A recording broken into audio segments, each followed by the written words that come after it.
Hi friends and subscribers, this is Mohammed Sheikh and today I'm going to start a new tutorial series on developing a blog application using core PHP. Okay, so this is our application and I want to give you a demo of my complete application. Okay, and here you can see there is a settings option. If I click on this, I can move between register and login. Okay, so this blog application allows the users to register different types of users. Okay, there are two types of users. One is admin and another one is normal user.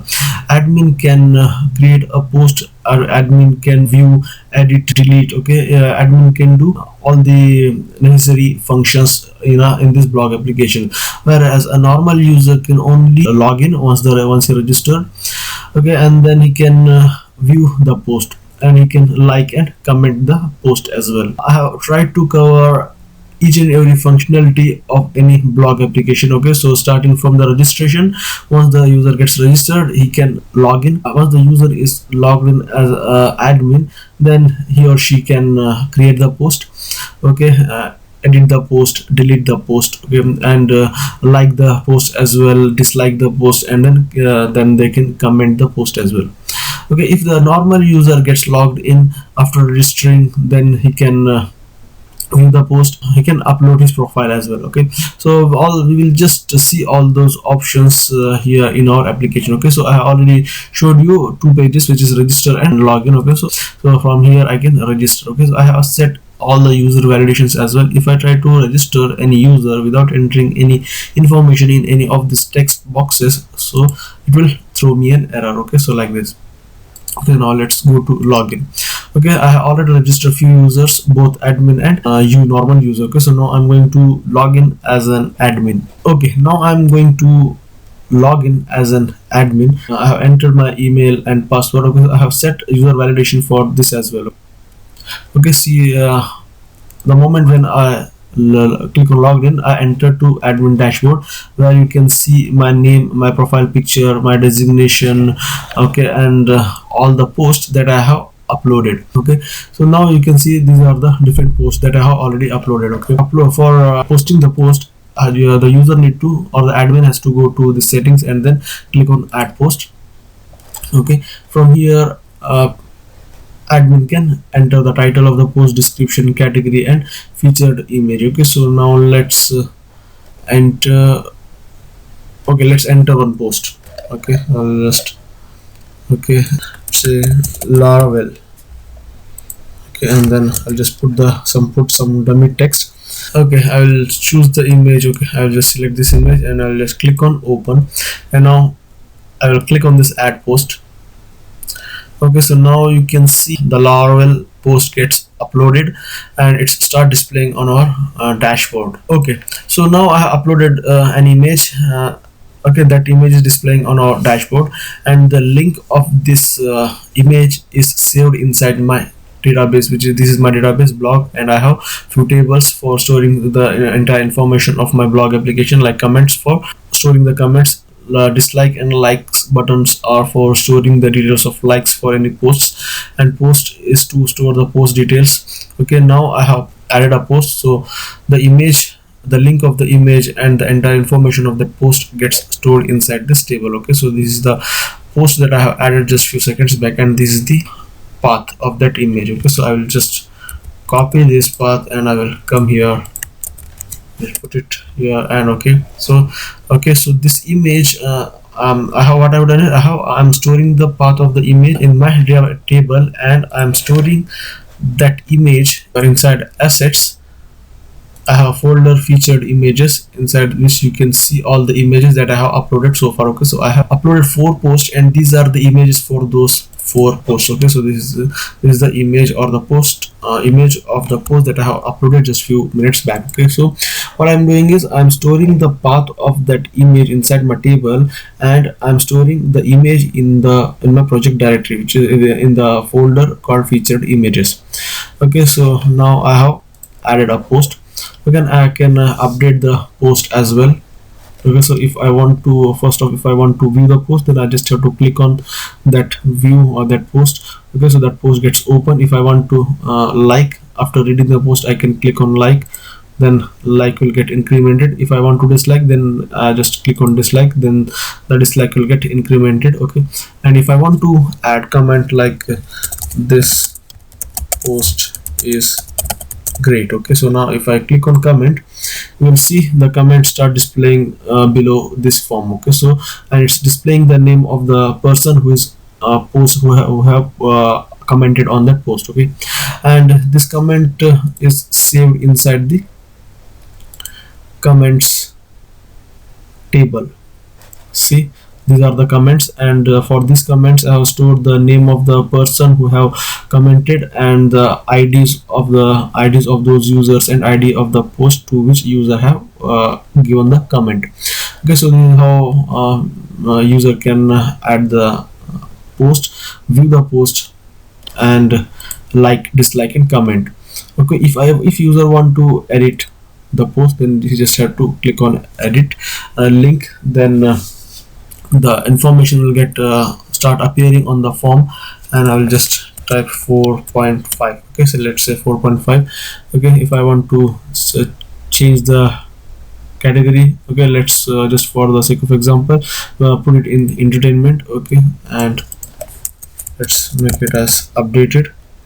Okay, and okay, now let's click on this choose file. Okay, so this is the image which I had uploaded previously, and now I want to update it with this one, Laravel 2. I will just click on OK. I will just click on this update post. Okay, so let's see now our image gets updated, our title also gets updated, description also gets updated, and category name. Okay, so this one is the name of the category. Okay, so this is how we can update. If I want to delete any post, then I just have to click on this delete post. Okay, so I will click on it, then you will see that post gets deleted both from our dashboard and also from our posts table.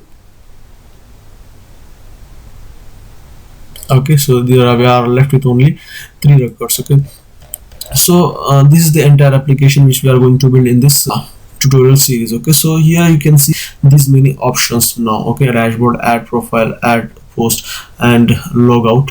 Okay, so I can, if I click on logout, the session gets terminated and go back to my login page.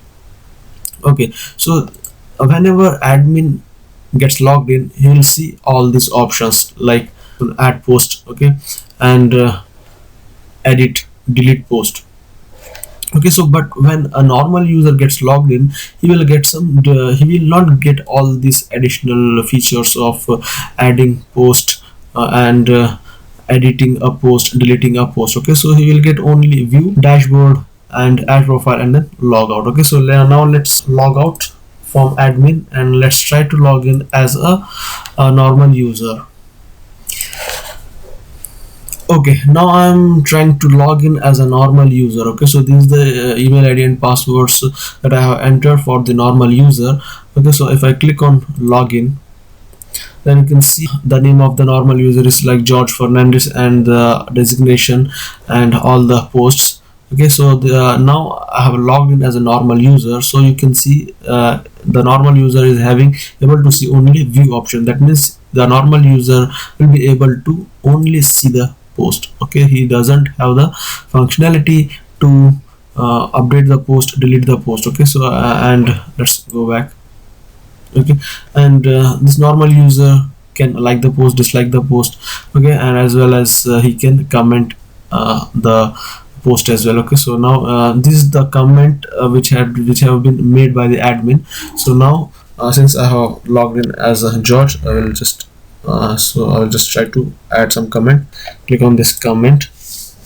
Okay, so now you can see the comment which has been added by the normal user is also displaying. Okay, so these comments are displaying based on the post. Okay, that means for whichever whoever has given the comments for this particular post, only those posts are displaying here. Okay, so if I click on previous, okay, now if I click on view for the first post, here you can see this is the different post. This is a different comment, okay, which is given to this post. Okay, in this video, which is the second video of this tutorial series, I'll be discussing to create a database and then connect our PHP application with our database, MySQL database. Okay, so before that, I just want to show you that whenever a normal user gets registered and log in, how the dashboard will look like to that normal user. Okay, so for that, let's click on this option and click on logout.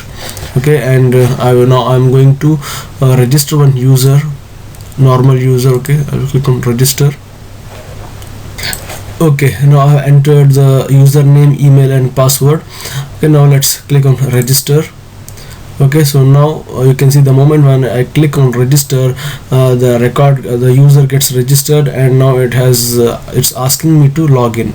Okay, so now I will enter the same username, password which I had entered at the time of registering. Okay, now let's click on login. Okay, now you can see now I have logged in as a normal user. Okay, so now when that normal user gets registered, he will get all these details like an image, profile pic, name, okay, and all the posts that have been added by the admin. Okay, so now you can see there is no profile pic because that user has not created the profile pic. So for adding the profile picture, that normal user have to click on this settings option and then click on add profile. Okay, and then here right, and we'll select the image profile picture. Okay, I'll select this. Okay, I'll click on open. Okay, now when I click on, so link has to be changed to add profile.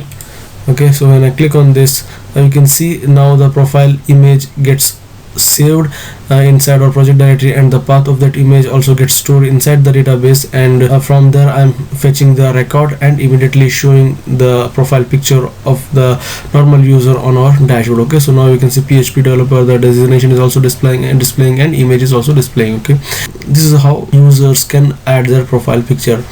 Okay, now let's log out. Okay, so now first we need to create a database. Okay, so I have already created a database here. Okay, and here I will be creating a table inside this as users. Okay, and I will create a table with 5 fields. Okay, now let's click on go. Okay, the name of my database is PHP blog. Okay, I will create first field as ID, and then second username. Okay, user role. Okay, and this will be of ID integer, username will be of type varchar, email will be of varchar, password varchar, and user role integer. Okay, so now let's put some values. Okay, length. Here, click go. Okay, now let's save it.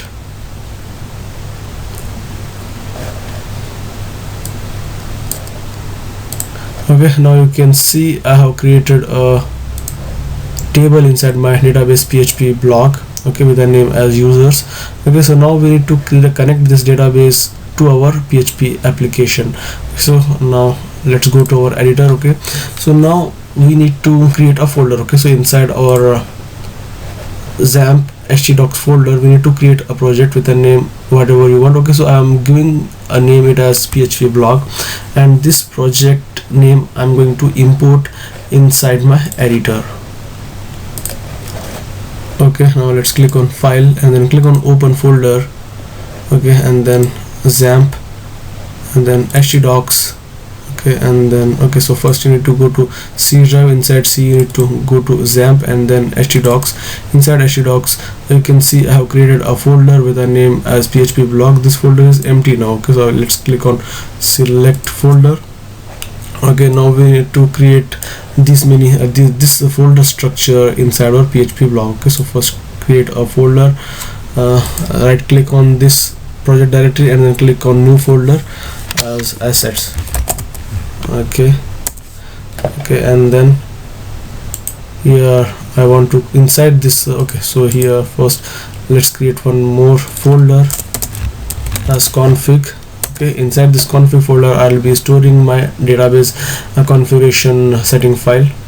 Okay, I will create another folder as img.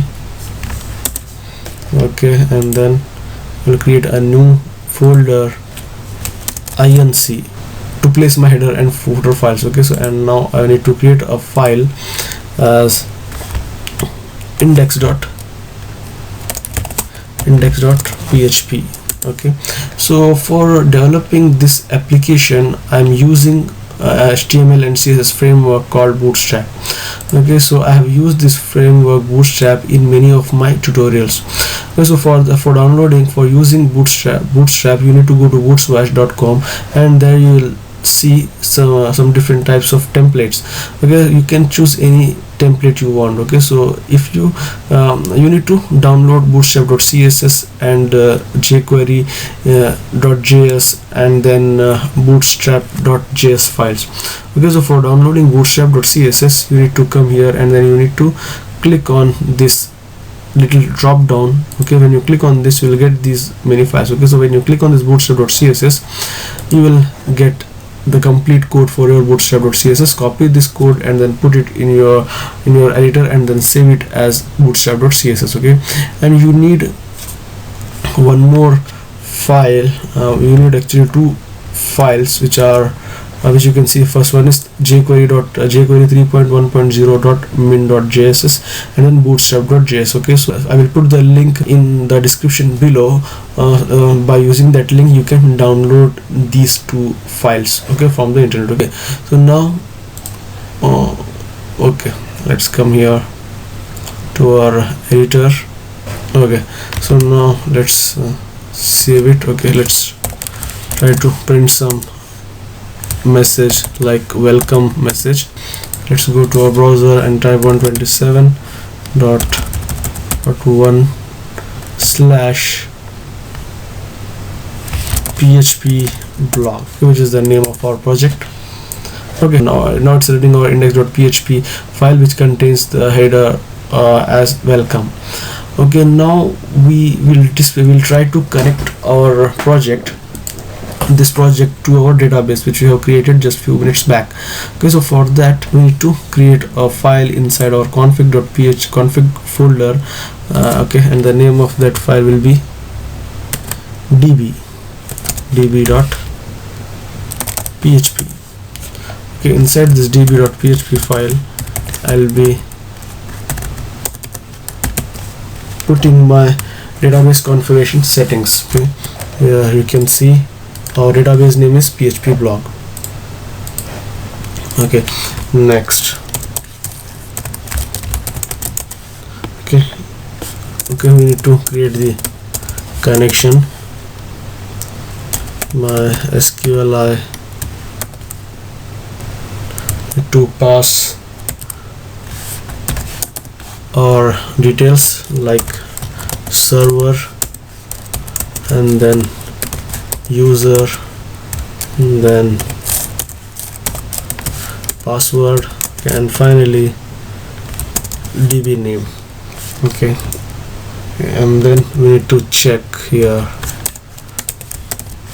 if connection gets established. Okay, if connection didn't get established, okay, then we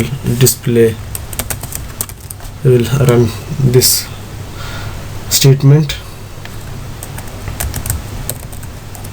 as connection failed. Okay, MySQLi connect error. Okay, else if the connection gets established with our database, then we'll display a message as okay. Now we need to include this db.php file inside our index.php file. Okay, so include. Okay, now it's displaying connection established. That means everything is fine.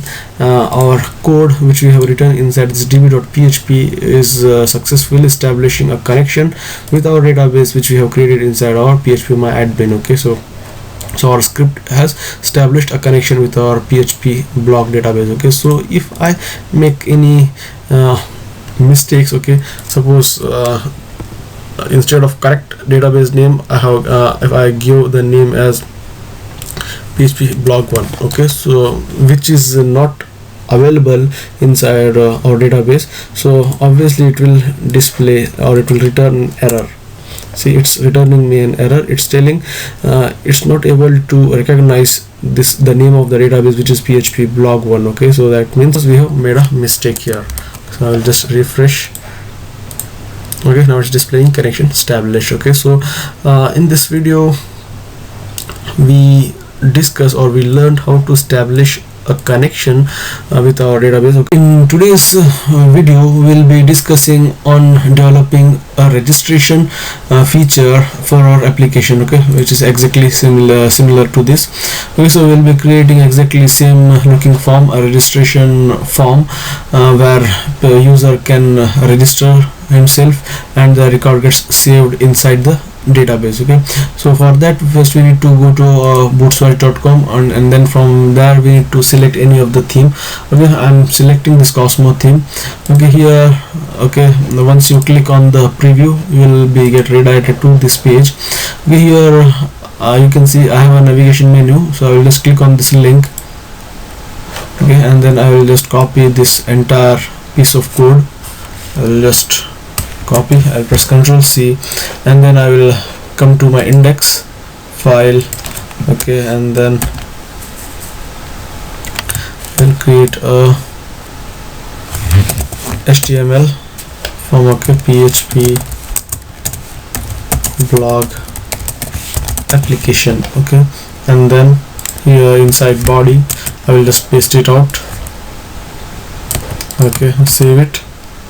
Okay, and we need to create few folders inside this assets, and those folders are CSS to place the CSS file, bootstrap.css file, and we have to create one more folder for JS. Okay, and then okay, so that's all. Okay, so let's come to our desktop. Okay, I will just copy this. I'll just copy and I will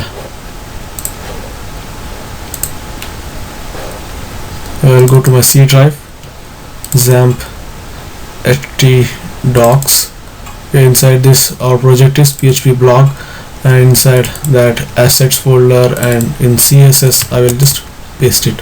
Okay, and then I will take these two files, copy, and I will go to my JS folder and I will paste it here. Okay, so now I have placed my CSS and JS files, all JS files inside my assets folder. Okay, so now we need to link to those files. Okay, so for linking we need to come to our head section and then okay, assets. Okay, because our CSS file is inside assets, and then CSS, then bootstrap. Okay, and the name of our CSS file is bootstrap.css. okay, and now we need to link our JS file. Okay, source assets slash JS slash jQuery, and we need to link our bootstrap.js file. Okay, so always remember this, guys, you need to put your jQuery file before your bootstrap.js file. Okay, otherwise it will show you an error. Okay, so now let's come here, come to our browser and let's try to refresh. Okay, so now you can see it's displaying me a navigation menu. Okay, okay, now let's remove unwanted things from that header. Okay, okay,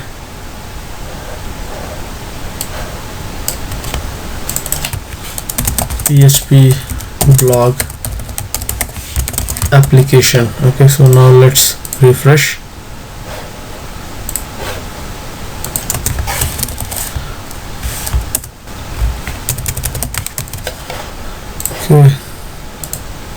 Okay, now it's displaying PHP blog application. Okay, now let's come to our DB and let's remove this. Okay, because we already know that we have successfully connected to our database, so that's why I have removed that message. Okay, so now we have linked our Bootstrap JS and CSS files. Okay, now we need to display a form. Okay, we need to create. Okay, let's refresh. Okay, now let's create div with a class called container. Okay, so now cut it and put it here. Okay, so now let's create two files inside our inc folder as header dot php. Okay, and one more file, save it as footer.php. Okay, now what I'll do is I'll just take this name, I'll take that navigation, control X. Okay, I will cut it and I will put it here inside header.php. and I will take this cut, I will put it inside footer.php. Okay, now I'm going to call this header and footer files. Okay, so I'll just copy this, put it here, and I will change it to inc and then header.php. Okay, and then inc and then footer.php. Okay, now let's refresh. Okay, so everything is fine now. Okay, now let's come here and go to form. Okay, so here I will just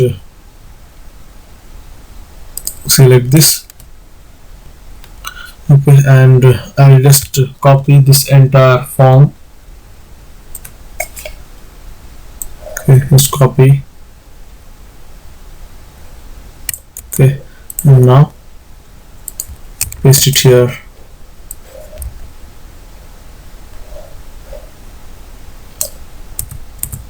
Okay, and here action is index.php because I want to send a post method to the same file, which is index.php, and the method will be post.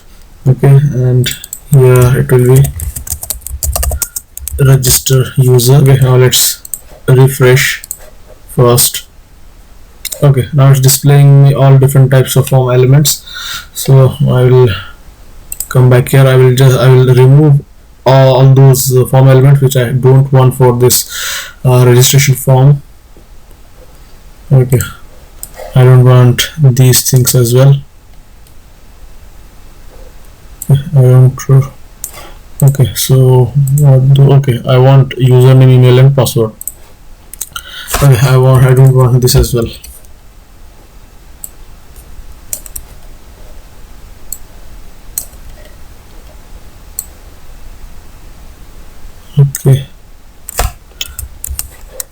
Okay, fine. Okay, so now let's refresh.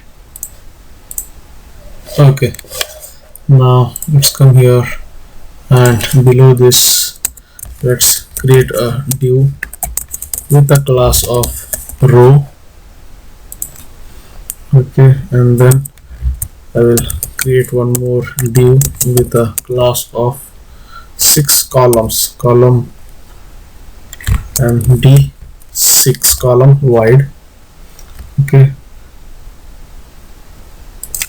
and then create okay, I'll take this and I will put it here. Okay, form group, and then here it's a first is username. Okay, username, and this will be column large 2. Next is 10. Okay, and the next one is okay, I don't want ID. Okay, I don't want this as well. Name will be username. Okay, let's placeholder. Okay, next is placeholder will be username, and then class form control. Okay, now let's refresh. Okay, so now it's displaying a text box as for username. Okay, and the same thing we have to done for password. Okay, username, email, and for password here, email and password, we have to repeat the same thing. So I'll just copy this. Okay, and then I will put it here, username, email. Okay, here email. Okay, next type will be email. I will just copy once again and I will put it here, paste it, and then password. Okay, password. Okay, and the type will be password. Okay, now save it. Now refresh. Okay, so this one. Okay, this is our project. Okay, it's displaying username, email, and password. Okay, so now form. Okay, let's refresh. Okay, now it's displaying properly a title, then username, email, and password. Okay, and this password will be of type password. Password field will be of type of password. Okay, so now next we need to create the buttons. Okay, I will just copy this. Okay, I'll paste it here, and then this. Okay, input type submit. Okay, and then name will be register, and value will be register.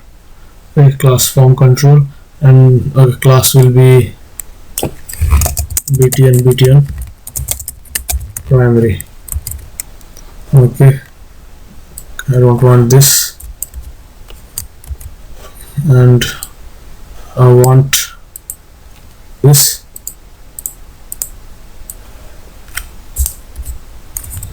Okay, let's refresh. Okay, it's displaying register and cancel button. Okay, so now we need to submit this form. We need to submit this form. Okay, I'll just close this. We need to submit this form to our index.php file. Okay, so to the same form we need to submit this. Okay, we need to submit to the same page. Okay, so now let's take this config and put it here. Okay, we need to include our db.php file, save it. Okay, so before that let's go to our database. Okay, so we have created a users table and we are trying to save the user details in this users table the moment when user click on this register button. Okay, now let's come here to our project. Okay, so let's if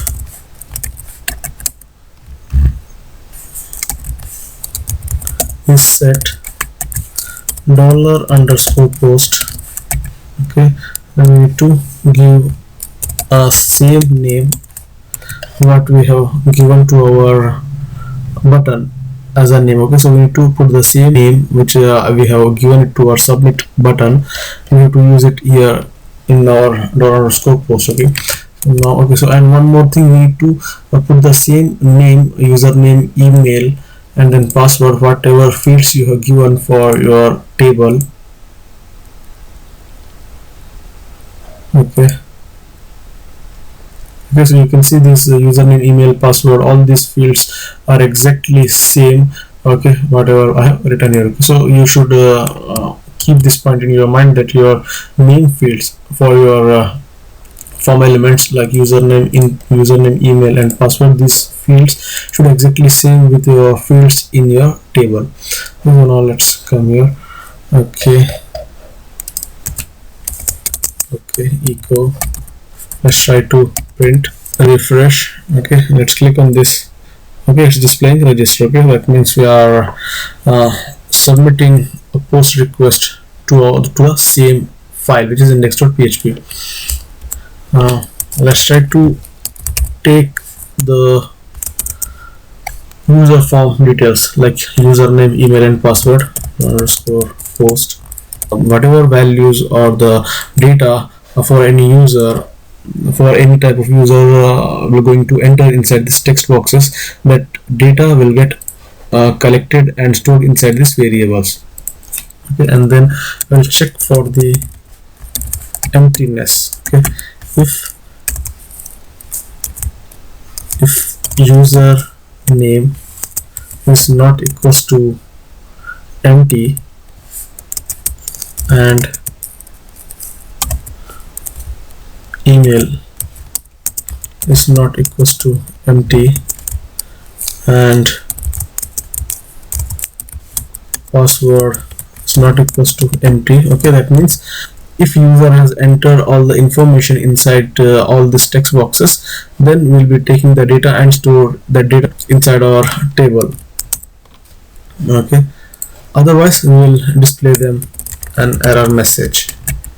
Okay, else here echo success. Let's refresh. Okay, now let's try to submit the form without entering anything in this text box, in these text boxes. Now let's click on register. Okay, so this should be echo.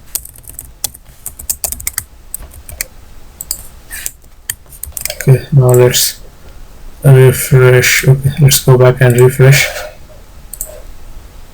Okay, let's displaying please fill all the details message, all the details. Okay, so if I enter any information like give a success message, okay, that means user has entered all the information. Okay, next. Okay, so let's make it as $error. Okay, and let's try to display that error, okay, in better way. So let's come after this button, and then class row. Okay, and if is set $_post of register. Okay, then if, and then end if. Okay, do try to display the message. Okay, now let's try to submit the form without entering any information in this form. Okay, now it's displaying please fill all the details like thing. Okay, so this should be inside this div. Save it.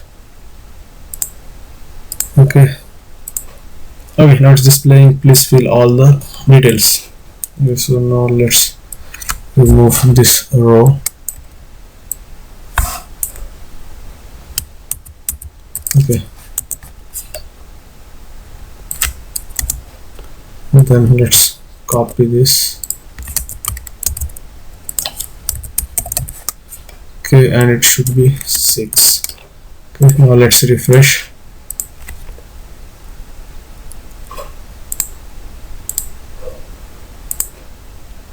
Okay, 6. Okay, now it's displaying the message in proper format. Okay, now we are done with error messaging. Okay, now let's try to save the data inside our table. Okay, so for that, let's come at the top. Okay, here in success, okay, we need to remove that, and we need to hash our password first, and then with this encrypted password we need to store inside the table. Okay, dollar sql. So here inside this variables all the information will be going to store. Okay, all the information that user is going to enter inside this text boxes, all those information will get stored inside these variables, and this variables we are trying to enter inside the database or table. Okay, and then query. Okay, we are able to use this connection because we have included this db.php file. Inside this db.php file we have our connection, okay, to our database. Okay, so we are using this database connection inside our index.php file because we have included this db.php file inside our index.php file. And then query, and we will need to pass our SQL query. Then if our query gets executed successfully, then we'll be redirecting the user to our login page, login.php, which we have not created yet. Okay, otherwise if something went wrong, then we'll display a message. Okay, now save it. Okay, now we need to create this login.php file. Okay, for that let's right click on our project, click on new file, and then save it as login.php. and then now let's save it, and now okay, refresh. To register, but it will show me a message as please include an email which is of the type email address. Okay, so this validation is coming because we have added the input type as email for our email in field input field. Okay, that's why we are able to get that message, gmail.com. okay, now let's click on register. Okay, so now you can see it has taken me to login.php file where it's displaying login user. Okay, so now let's come to our table. Okay, you can see purab at gmail.com and password. Okay, and password is not being hashed.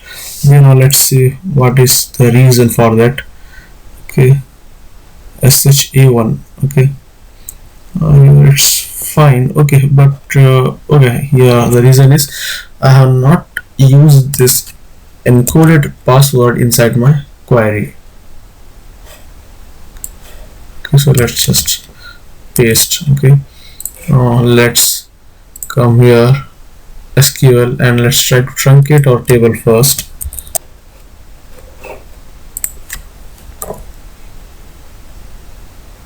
Okay, so here if I go to structure, you can see there is one more field. The name is user role. Okay, so with this user role I'm going to make differentiation between normal user and the admin. So what I will do is user role, right? Yeah.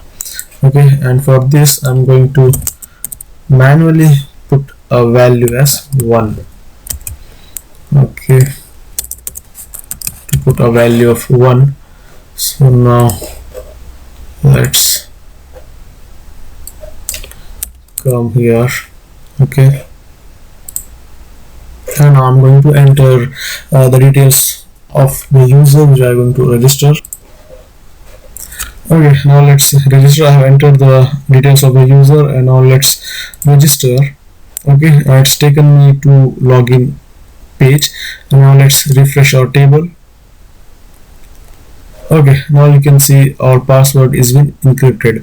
Okay, so we have successfully registered a user who has a user role as one, and now this user role I'm considering this user as an admin. Okay, from now onwards. Okay, and the remaining all the users that I'm going to register, I'll be considering those users as a normal user. Okay, so now this is how we can register a user inside our database. In this video, I will try to cover the functionality of logging in or login functionality. Okay, once the user gets registered, that user can get logged in. Okay, with the login system. Okay, so if I type login.php, now I'm here at to login .php file. Okay, so here we need to create the form which looks like this. Okay, so let's go to our editor. Okay, and go to login.php. Okay, now let's include our header and footer. Okay, let's just copy. I will just copy this entire code that I had written for registering a user. I'll just copy. Okay, I'll just copy this and I will put it here. Okay, and this one is login user, and this should redirect to the request should be sent to login.php file. Okay, and the request will be post request, and here email. Okay, and then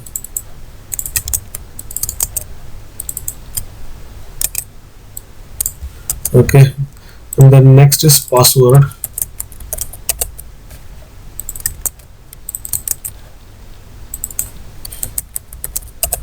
Okay,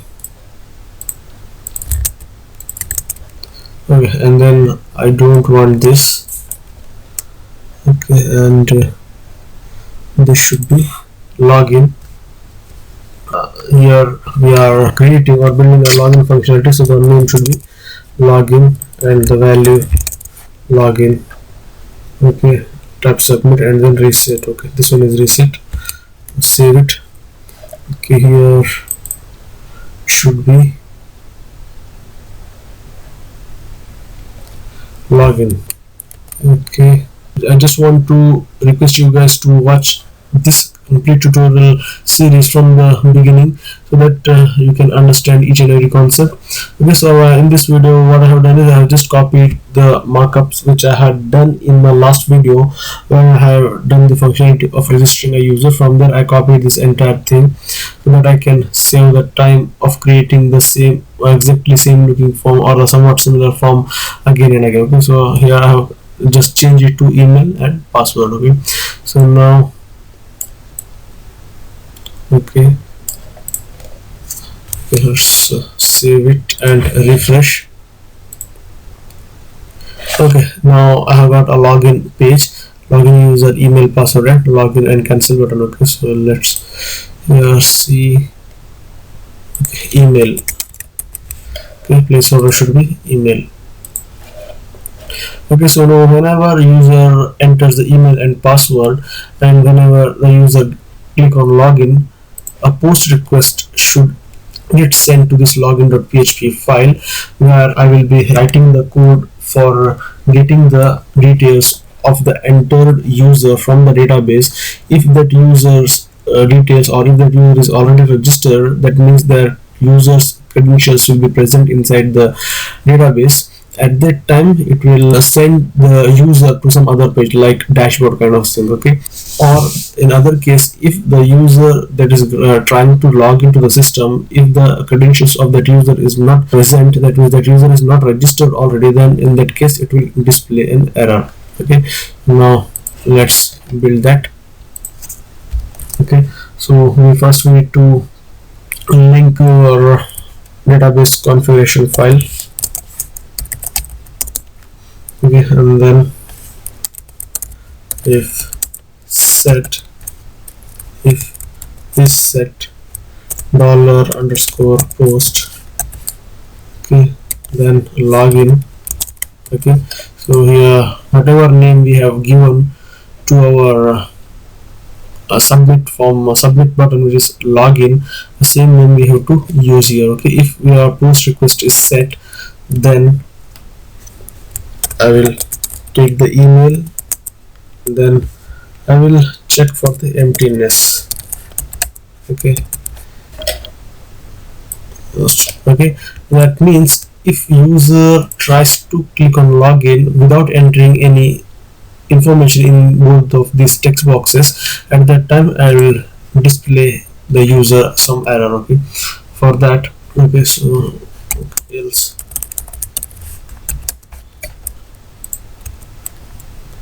okay, here say validation passed, and else dollar.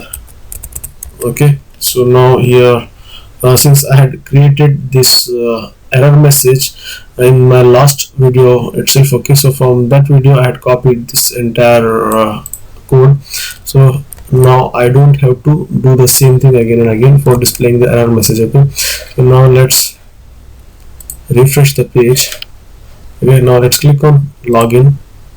Okay, now it's displaying the errors, please fill all the details. Okay, now I will enter the details like, okay, now I have entered the email and password. Okay, so now if I click on login, okay, okay, so I have to make some changes here. Okay, this should be type email.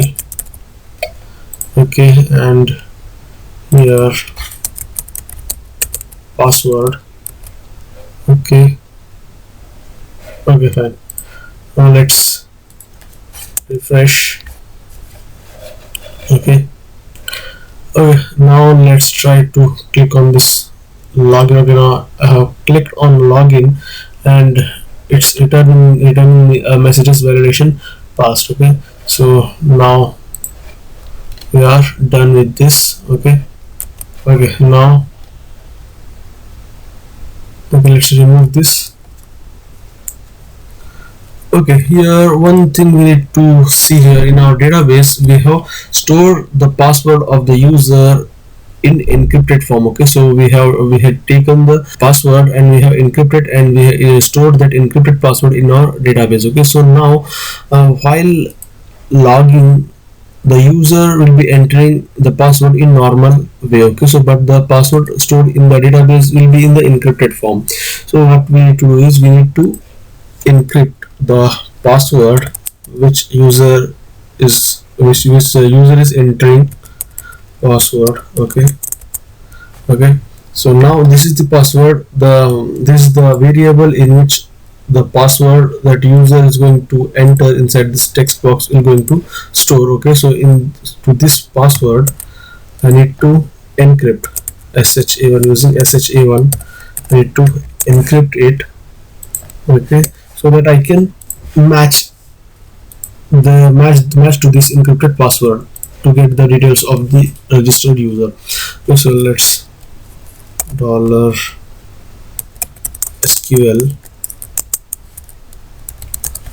Okay, result goes to MySQL.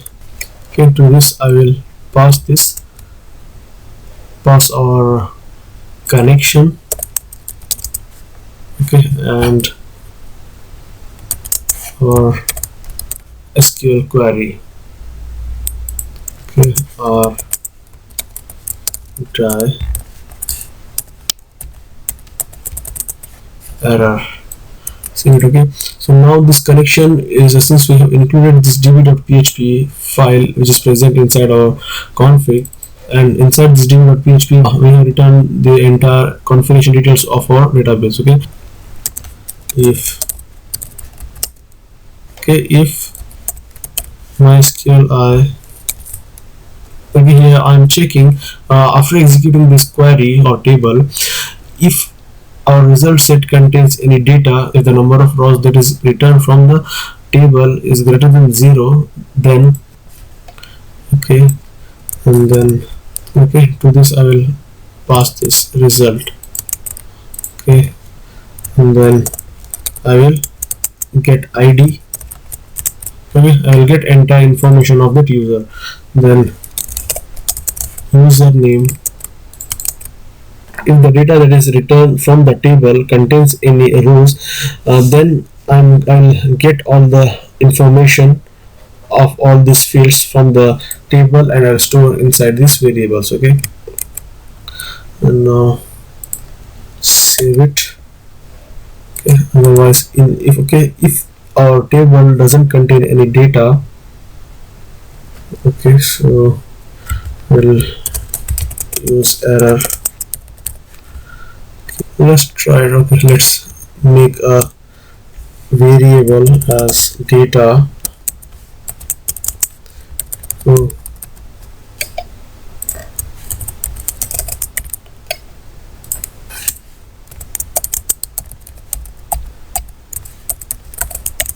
okay, now save it. Okay, now let's refresh.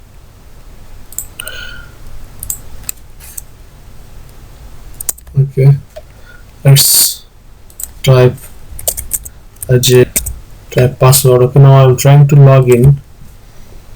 Okay, it's displaying user name or password is incorrect. Okay, that means that user is not present in the database. Okay, so now let's enter the correct username and password which is present inside our table. Okay, now I've entered the email and password, and now let's click on login. Now when I click on login, you can see it has returned me the entire details of that user which is present inside the table. Okay, so in previously when I had entered the username and password which was not present in the table, at that time it given me an error, username and password is incorrect, which is this.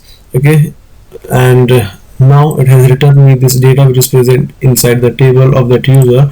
Okay, which is I am trying to print here. Okay, so now what I will do is I will put this entire details of that user into session so that I can use those details in all the pages that I'll be going to visit after a user gets logged in. Okay, so after logged in, user might visit many pages. Okay, so on those pages I will pass this data with the help of session. Okay, so for doing that we have to store this entire details of the user into session so that I can use the details of that user in every pages after logged in. Okay, so now let's delete it. Okay, so for storing the data into sessions, first we need to come at the top and we need to start the session. Okay, for next session. Okay, so here and first will be ID. Okay, so here as we already know that these variables contains the information of that user, so I will be passing these variables inside the session variables. Okay, then I'll just copy. Okay, then email. Okay, now I have stored entire data of the user into the session so that I can use that data in all the pages that user is going to visit. User will be going to visit after login. Okay, so now let's come to. Okay, so now after login, I want to take the user to dashboard. Okay, location dashboard.php. Okay, so I have not created this file, so I'll just copy this. Okay, and I will create that file as well. Okay, right click on this main project and then click on new file and then save it as, press Ctrl S and save it as dashboard.php. Okay, so now here h1. Okay, type welcome, then that user will be going to redirect to dashboard.php file. Okay, so now let's enter the username and password. Okay, now let's click on login. Okay, now you can see it has redirected to dashboard.php file where it's displaying a messages welcome to dashboard. Okay, so here I want to display the name of the person or the user who is getting logged in. Okay, so how can I do that?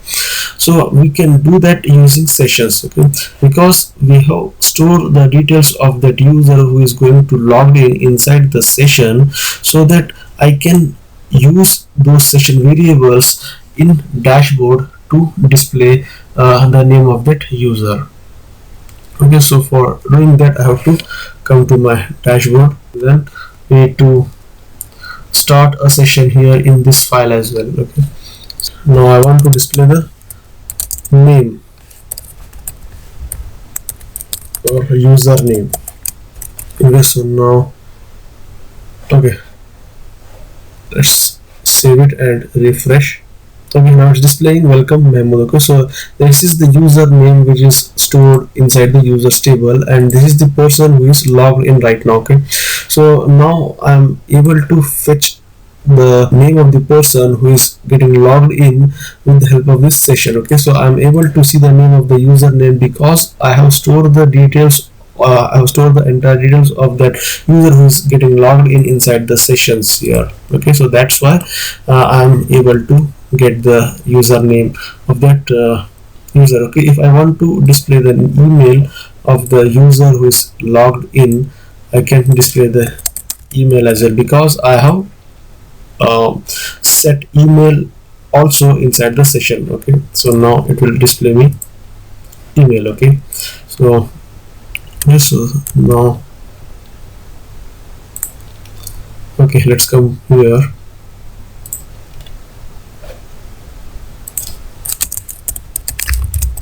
Okay, okay, let's come here and let's copy this. Okay, copy and put it here.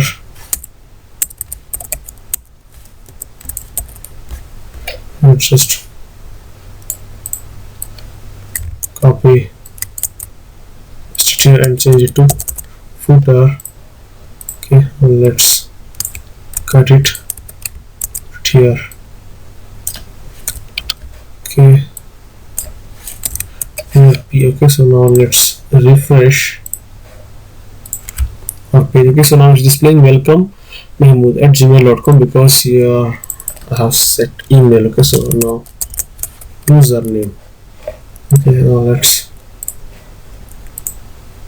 okay, it's playing welcome Mahmood, which is the username. Okay, so now we have completed the functionality of register as well as logged in. Okay, so now we need to, let's go to our index page. Okay, so now we need to build that functionality with the help of which we can move between register and login. Okay, so now like this. Okay, so if I click on this, now I'm in my login page. If I click on the second option, I'll get register, so that I can go to register form. Okay, so here I'm logged in, that's why it's displaying here that. Okay, okay, so now I'm in login. If I go to register, then register user page will display, and if I go to login, then login page will display. Okay, so now I need to create that functionality here. Okay, so for that we need to go to the header file. Let's create a div, the class of column lg10. Okay, and put it inside that, and then div the class of column lg2. Okay, and here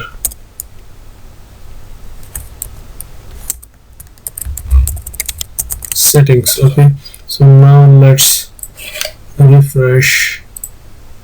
Okay, now you can see here at this place I'll be displaying the settings option. Okay, so this video is getting lengthier.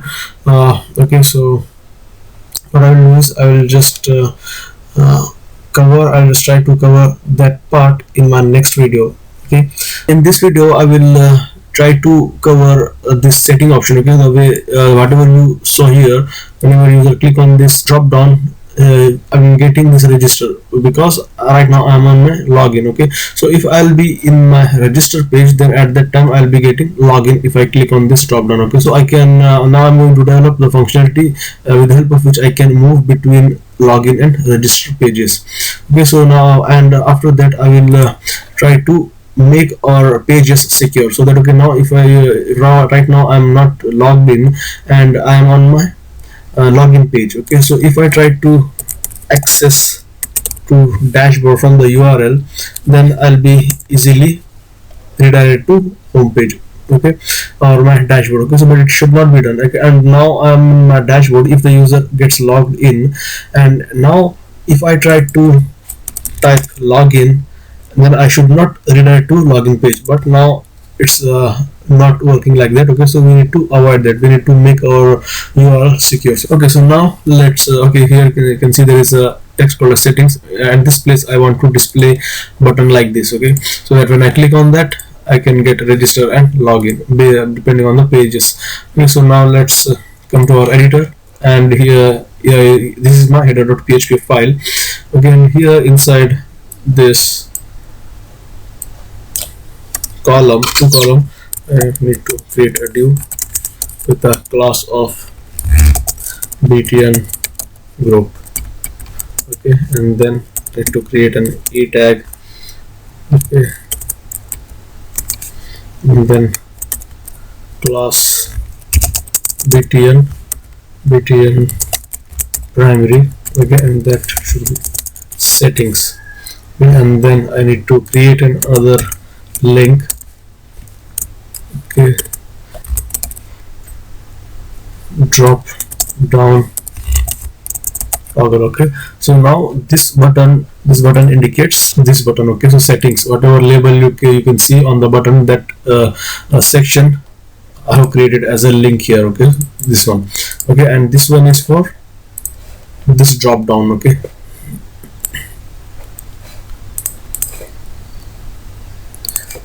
okay, now let's come here on toggle and then data toggle expanded. All these classes are from Bootstrap CSS and Bootstrap JS classes. Okay, and equals to false. Okay, and then span class caret. Okay, so whatever drop down you people are able to see here, that indicates the caret. Okay, so now okay, now our drop down link is completed. Okay, now we need to create a UL for displaying our items. Class, let's refresh. Okay, now you can see I'm able to see the buttons. Now let's come here. Okay, let's make it as default. Okay, okay, and here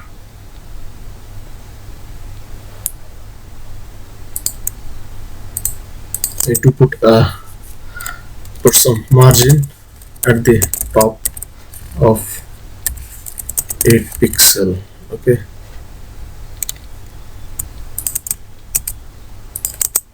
style.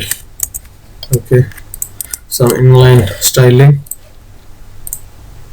Okay, now you can see settings and drop down is displaying. Okay, so here we need to put our add post, dashboard, okay, add profile and logout options. So now let's come here. Inside our UL we need to create a list. Okay, let's style and color them all the list items. Okay, so now this is how we can create the items. Okay, so we need to put those items inside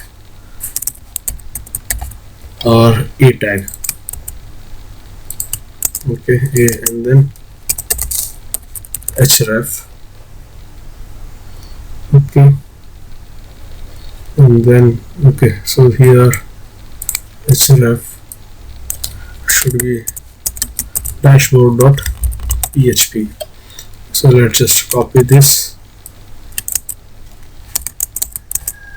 okay, so now let's change it to add profile, then add post, and then log out tree. Okay, let's refresh. Okay, so here you can see these links should get displayed to the user when the user gets logged in. Okay, so right now, just for time being, I have put these links here inside this drop down, but this dashboard, add profile, add post, and all these should display when the user gets logged in. Okay, so when the user did get logged in, you should see register and login page, register and login. Okay, now let's refresh.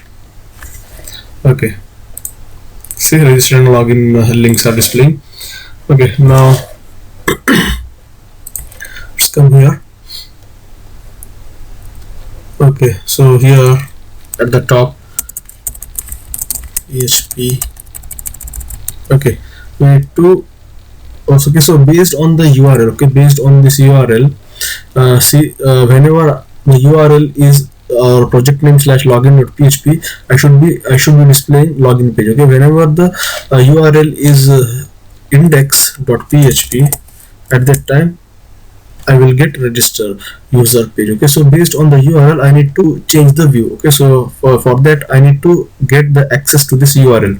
Okay, if so for getting the access to this URL, I should use PHP global variables. Okay, so now so this should be okay. Just cut it, paste it here. Okay, so now let's delete this. Okay, now let's try to print. Let's see what output we'll get with these server variables or global variables. Okay, so now let's after this exit. Okay, let's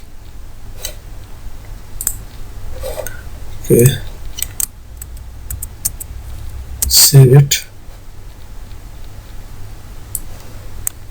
cut it out and put it here after the name. Okay, save it. Okay, now it's displaying, it's returning 127.0.0.1/php block, which is our project, and the index.php. Okay, so this index.php is the page, is the name of the page which we are currently in. So now let's cut it out, cut. Okay, and then echo. Okay, now let's okay, so now this $server name returns us the name of the server. Okay, the server which we are currently using is local server. So that is this local server 127.0.0.1 will return from this, and PHP self will return us this project and then index.php. Okay, suppose I'm on my login page, then it will return us server name, same server name, and the self, okay, PHP self or project name, and the file that we are currently in will get different. Okay, so based on that we'll be changing the view. Based on the URL we'll be changing the view. So now let's reverse it. Okay, save it. Now you can see, now I have combined those two statements, and this is what we got. So if I go to index.php, right now I am on my login, that's why it's displaying login.php. If I try to go to index.php, it will display index.php. Okay, so we need to use this URL to move between our index and login page. Okay, so now let's cut this and put it here. Okay, so okay, now we need to make an if condition. If login URL is equals to, okay, I'll just copy this and I will put it here. Okay, if right now if I am on my index.php page, which is the registration page, then I should display this login. Okay, I'll just cut, I will put it here. Okay, in else, okay, in else if, okay, else if my login URL is different, that means if the login URL is login.php, if I am on my login, then I should display this register link. Okay, so I'll just end if. Okay, save it. Okay, now let's comment all this. We will use them after some time. Okay, now let's refresh. Okay, now I'm on my index page, that is registration page. If I click on this drop down arrow, I'm getting only login. Okay, so now let's go to our login page, and right now I'm in my login page. If I click on this, I will get this register link. Okay, so now let's move this, let's refresh. Okay, now I'm in my login page, so it's displaying register. So if I click on this, okay, so let's see whether I have set the links or not. Okay, so for login it should be login.php, and for register it should be index.php. okay, now save it and refresh. Okay, now if I click on this register, because now I'm in my login, so I want to go to register page. So now you can see if I click on register, I redirected to register page. Okay, now I am on my registration page, and if I want to go to login, I just have to click on login, then I'll be redirected to login page. Okay, so this is how we can display or move between registration and login page. Okay, so now we have completed that functionality, but now we are left with securing our URLs. Okay, so now I have not logged in, so still I'll be able to access my dashboard. See, still I'm able to access my dashboard. Okay, so before that, okay, so let's come here. Okay, so to solve that problem, we need to go to our dashboard page. Okay, here. Okay, so here at the beginning we need to validate, we need to set some conditions, if the session is active, if the username is set, that at that time I can allow to see in dashboard. Otherwise I will redirect the user to login page. Okay, so for that I will just come here at the top. Okay, here I need to put some condition. If, okay, if, so now I'm checking that suppose the user is not logged in. Okay, if the user is not logged in and still the user tries to access the dashboard using the URL, at that time I should redirect that user to login.php. okay, otherwise in else part the user gets logged in. Okay, so if the user gets logged in, then I should redirect to that user to see the dashboard. Okay, so now what I will do, I will just refresh.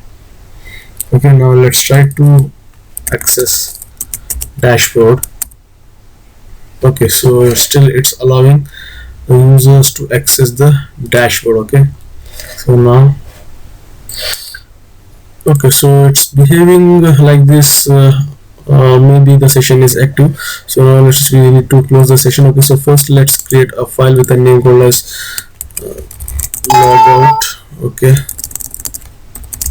logout.php. Okay, in that file, okay, we need to start the session. Okay, and then destroy. Okay, we need to destroy the session, and then we need to redirect the user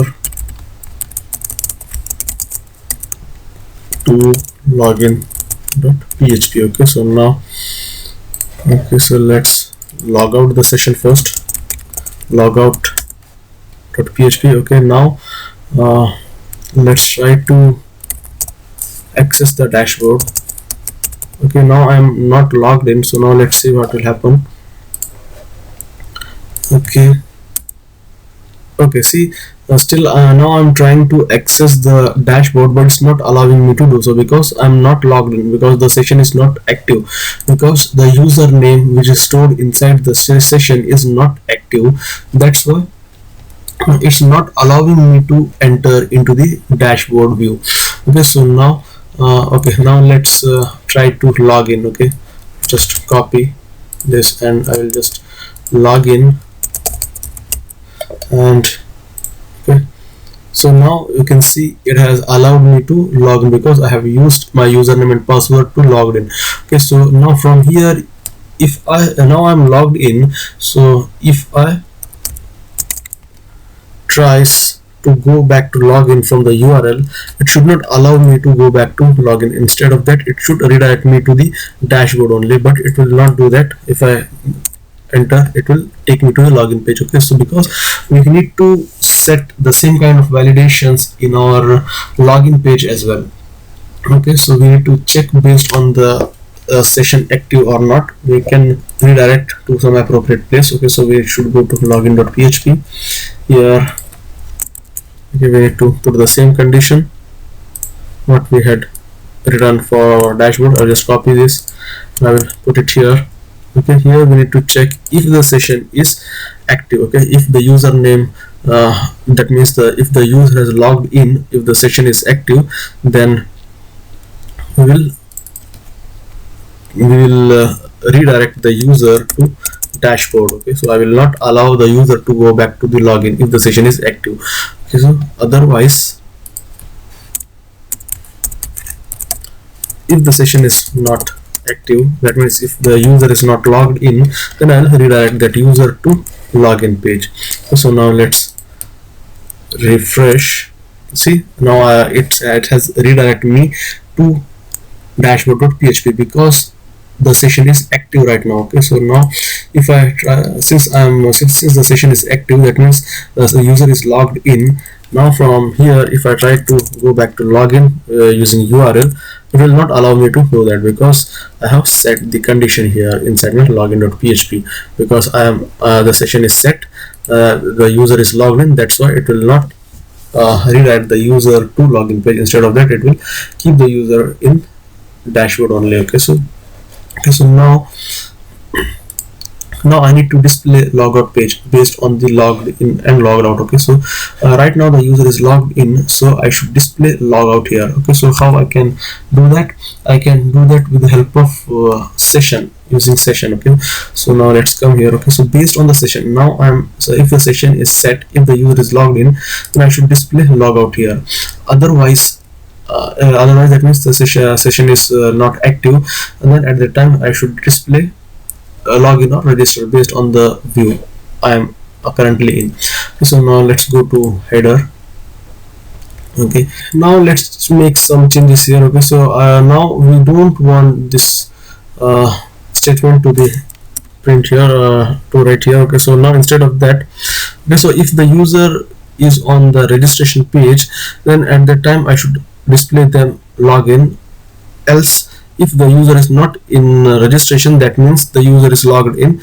At that time I need to check if is set, if the session is active.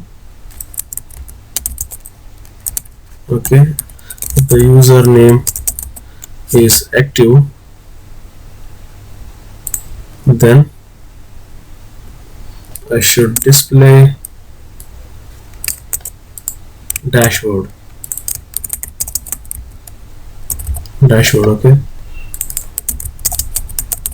dashboard, and then okay, I'll just then in else part,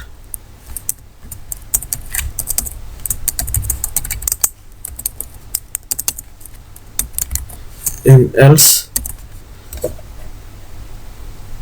this register else. Okay, I should not put okay, and then I'll just save it. Okay, now let's refresh. Okay, now let's click on see. Now I am logged in. That's why it's displaying all these links. Okay, so let's click on okay. So first for this logout. Okay, if I click on logout, then I'll redirect to login page. Okay, so but it's displaying an errors user undefined index username on line 35. Okay, login.php line 35. Okay, login.php line 35. Okay, save it. Okay, now it's displaying nothing. Now let's come here to our header. Okay, and then let's just cut this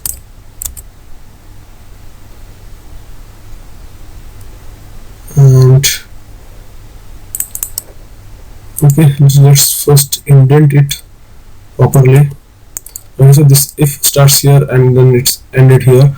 Okay, if here, okay, then I should display user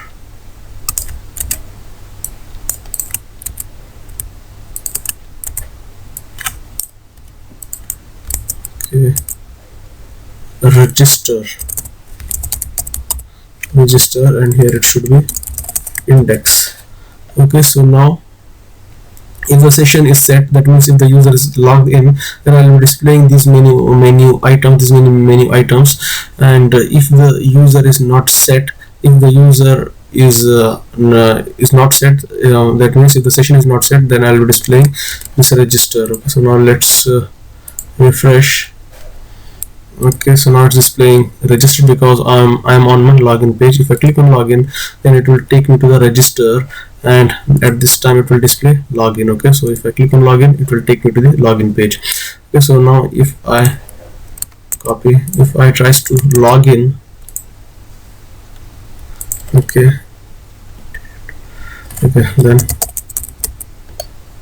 login, then it will take me to the dashboard, and now if I click on this, I can see all these menu items: dashboard, add profile, add post, and logout. If I click on logout, then it will take me to the login page. Okay, so from here if I try to access my dashboard, it will not allow me to do that because the session is closed now, so it will send me back to the login page. Okay, and now if I tries to log in, okay, so it will take me to the dashboard, and from here if I tries to go to the login from a URL, and it will not allow me to do that because the session is set. We are not allowed to go back to the login page by clicking on the by typing the path in the URL. Okay, so now let's click on this logout. Okay, so now our settings options are displaying menu items in the settings gets completed successfully, and we have also made our URLs secure so that no one can access to our private data if those users are not logged in. Okay, so I hope you like this like the video. I hope you got some useful information out of this video. Now in this video I'll be completing of uploading a profile picture. Okay, so now you can see here this is my actual application. Okay, so this is the normal user. Okay, so I have registered a user with a name as Nick. Okay, and this is the normal user. When the normal user registered and logged in, then he will see this default image, okay, as his profile pic. If he wants to change this image, then he has to go here and then click on add profile. Okay, and then you need to type profession. Okay, and then he will select the image. Okay, let us say okay, this one. Okay. and when I click on register, and then the profile pic will get updated. Okay, so this is what we are going to do in this video. Okay, so first what we will do, we will display a default image for the user, a normal user, and then we'll go for uploading the image, actual image. Okay, so now let's log out. Okay, so now here on the desktop you can see I have a image. Okay, this is the default image of each and every user. So whenever any user gets logged in, before uploading the profile, he or she will get this profile picture. Okay, so I'll just cut it out and I will put it inside our project. Okay, our project is XAMPP, inside XAMPP htdocs, and this is our project, and we have a folder with a name as img, and I will paste it here. Okay, now let's come here. Okay, so we need to display that profile picture, default profile picture on the dashboard of the user. Okay, let's make it as h1.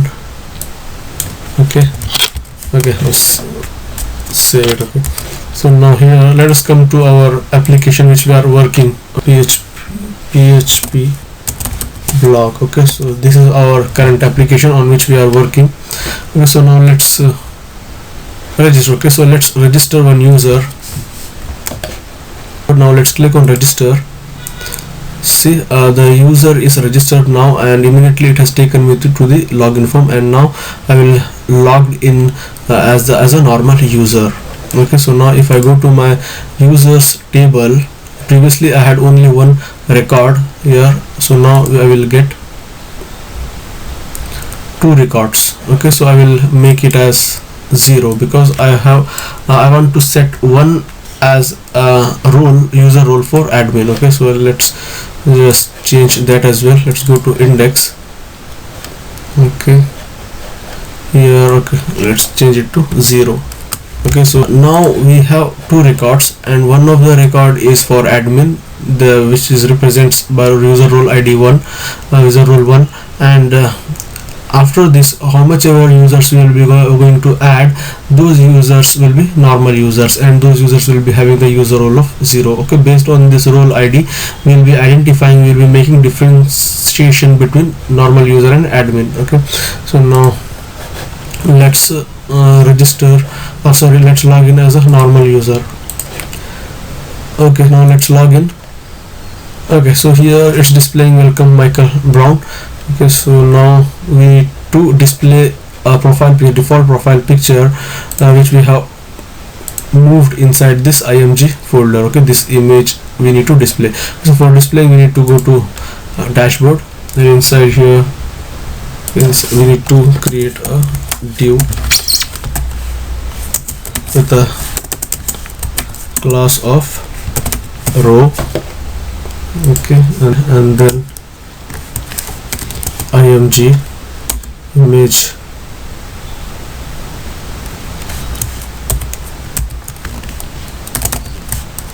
PHP. Okay, we need to give the path of the image. Okay, so we need to display this image here. Okay, so for that, first we need to get the path of this image where we have stored this image. Okay, so we have stored this image inside our project's img folder, so we need to get the complete path of this image. Okay, so for getting that path, we need to come here at the top. Okay, and then we need to create a variable as URL, and then we need to use a server variable.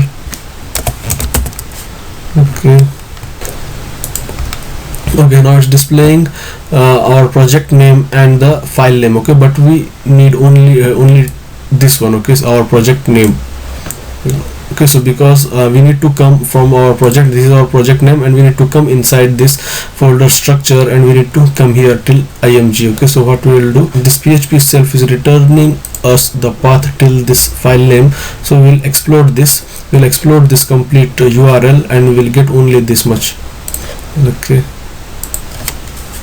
and we'll use /s delimiter. We will pass URL to this. okay, and then path equals to print segment. Okay, let's refresh. Okay, so now array 0 is having nothing, and array 1 is having PHP block, and array index 2 is having file name. Okay, so this one. Okay, so but we need only this name of our project, which is stored inside array index 1. Okay, so let's delete this. So what we'll do, we'll just take segment. Okay, so now we need whatever is present inside 0 index and first index, we'll get that. Okay, so let's just echo path. Now let's refresh. Okay, now I'm getting http://127.0.0.1/php blog. Okay, I'm getting the URL till my project. Now, okay, so we got the complete URL of our image. Okay, now let's just copy this and see. Okay, so this is our image which we are trying to access and display here. Okay, so now let's come back here and then let's refresh. Okay, so now it's displaying that profile pic. Okay, now we need to bring it to the center, put it inside this p tag. Okay, and then we need to set the size of this for this image as well. Style will be 50%. Okay, now let's see. Okay, now our image is displaying perfectly fine. Okay, so now this is the image or the profile pic that each and every user is going to see.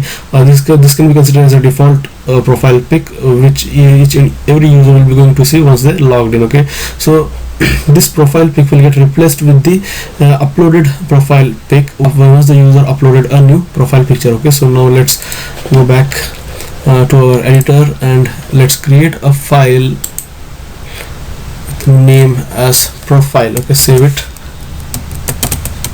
profile.php.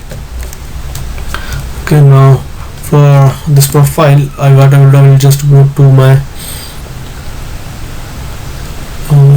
this one index, and from here I will copy this entire thing. Copy.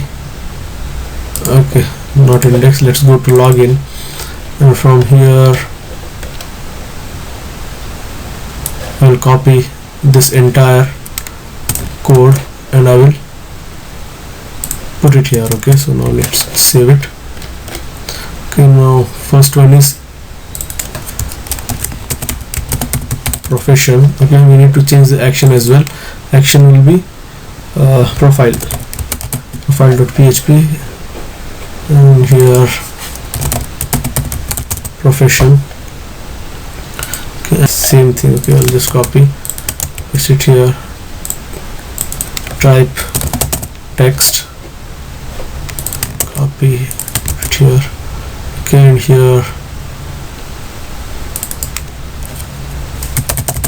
avatar. Okay, and then here. Okay, and this will be of type file. Okay, I'll save it. Okay, let's go to header. Okay, here inside this we need to change the link add profile.php, so that when user click on the add profile menu item, then we should get this page. Okay, so now let's change this profile title to add profile. Now save it, refresh. Okay, so now it's displaying add profile, and yeah, we now we need to build the functionality for this form. Okay, so now half of the functionality for this is already been done, like user validation. Okay, so here we have set that, so we need to change it to profile. Okay, and then here name will be profile. Okay,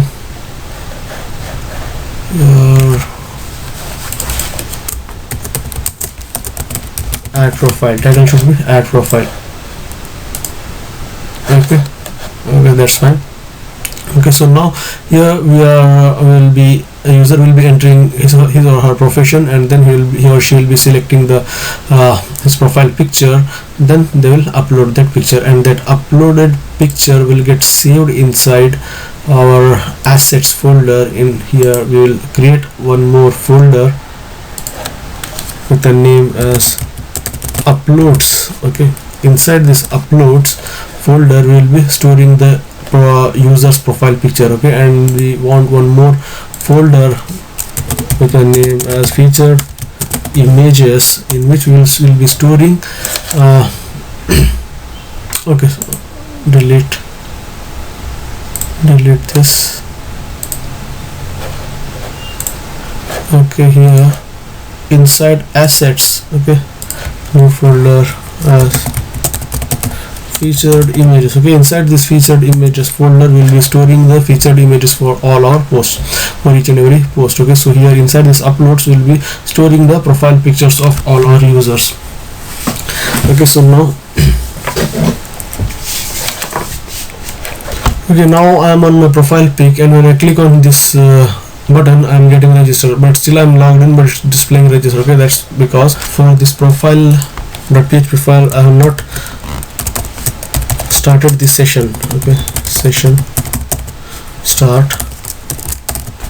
Okay, now let's refresh. Okay, now you can see it's displaying all these buttons. Okay, so now let's click on add profile. Okay, it's displaying like this. Okay, so we need to come here. If session is not set, okay, if the session is not set, if the username is not set, then we'll be displaying like this. Okay, see, let's click on add profile. Okay, now it's displaying add profile. Okay, now we need to create a table for storing the profiles of each and every users. Okay, his profession, his avatar, okay, and user role as well. Okay, so for that we need to go to our database. Okay, we need to create a table as profile. Okay, and we want 4 fields. Okay, ID, varchar. Okay, the primary key and auto incremented. Okay, now let's click on go, and we have created a table. Click on save.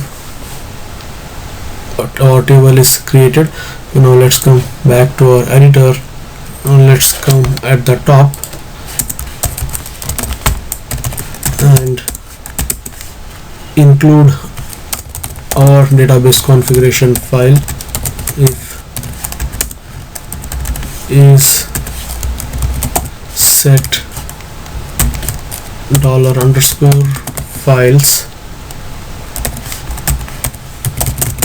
avatar. Okay, so the name here, the whatever name we have given to our image. Okay, so here you can see it has to be changed to avatar. Okay, so this name we have to refer here. Okay, so and also we need to change here. Okay, we need to tell that this form is going to submit or post the data which is in multi form. Okay, so here with this form we are trying to post text as well as image. Okay, so for that we need to mention enc type multi part by /form data. Okay, so this tells that this particular form is going to submit the data in multiple form, okay, both text and images. Okay, so now let's save it and let's go to the top and let's receive the values that user will be going to enter in the form. Profession underscore post. Okay, your profession. Okay, and okay, we need to check if for emptiness, if profession is not equals to empty, then echo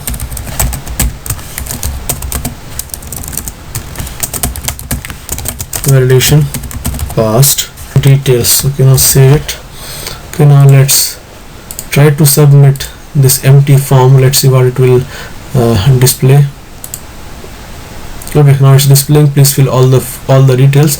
Message, because we are displaying this error message and we have formatted this message here, you can see. Okay, so since I have taken the markup from my last uploaded videos script. Okay, so now next is let's change it to message. Okay, here message as well. Okay, so now let's come here and upload. Okay, equals to 1. Okay, so now let's set this variable to 1 and we need to create a variable as file name to store the name of the file, $_files. Okay, author and then name. Okay, then copy and next is file size. Okay, and we need to mention or specify the target directory in which we are going to upload our file. Okay, and our target directory is target directory. Okay, this one is target directory, sorry, target directory, and we also need our target file as well. Okay, so that we can get the complete target of the file as well. So now let's try to display or print all this data, all the details of file that we are trying to upload in an array. Save it. Okay, now let's try to upload an image. Profession, let's say PHP developer, and let's choose. Okay, let's say this, select this dummy picture. Okay, now I am going to add profile, so you can see all these details we are getting. Okay, so these are the properties of that image, android.jpg. okay, so the name is android.jpg, size of that image is 7115, and the temporary file name is this one. Okay, and file type, this is the type of the file is image/jpg, and this is the target directory in which I am trying to upload. Okay, so all this is the complete information of that image. Okay, now let's use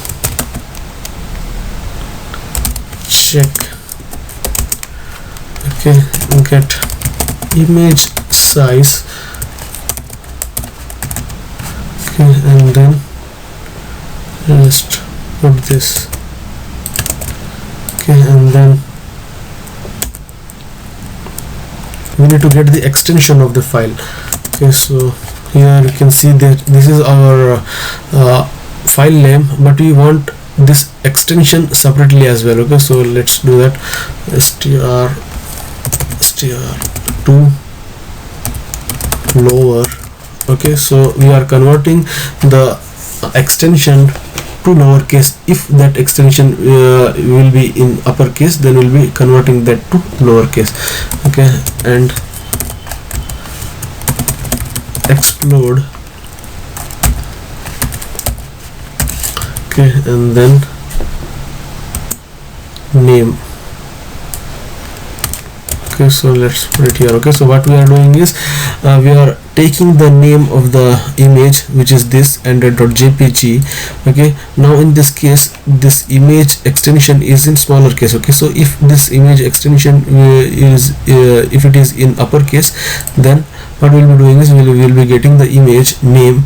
Okay, and then we'll be going to the end, and it will going to end, and from that till that end we traverse and we reach to the point where we get this dot. Okay, so we use this dot as a delimiter. Whenever we get this dot, we will explode it, we'll cut it, and we'll get only the extension, and we'll convert that into lower uppercase, and then we store that extension here inside this file extension variable. Okay, so now let's print, let's display that file extension as well. Okay, save it, let's refresh. Okay, so now you can see it's displaying the file extension as well. Okay, so now let's comment it. Okay, now we need to set some validations like if the user tries to upload an image which is not in the image format, then we should tell them to select the appropriate image, which will be in the format of JPG, PNG or JPG. Okay, or if the user tries to upload the image which has already been uploaded, at that time as well we need to display them a message as this image is already exist. Okay, if the user is trying to upload the image which is not of the type image, at that time also we need to display them some appropriate messages. Okay, so now let's do that. Now we'll store the extensions inside this array. Start an if condition, if in array, okay, then file extension. Okay, if the extension of the file will be one of the extension from this array, then okay, if the image that user is trying to upload as a profile pic, if the extension of that image is not related to any one of this image extension, then we will display a message as next if condition.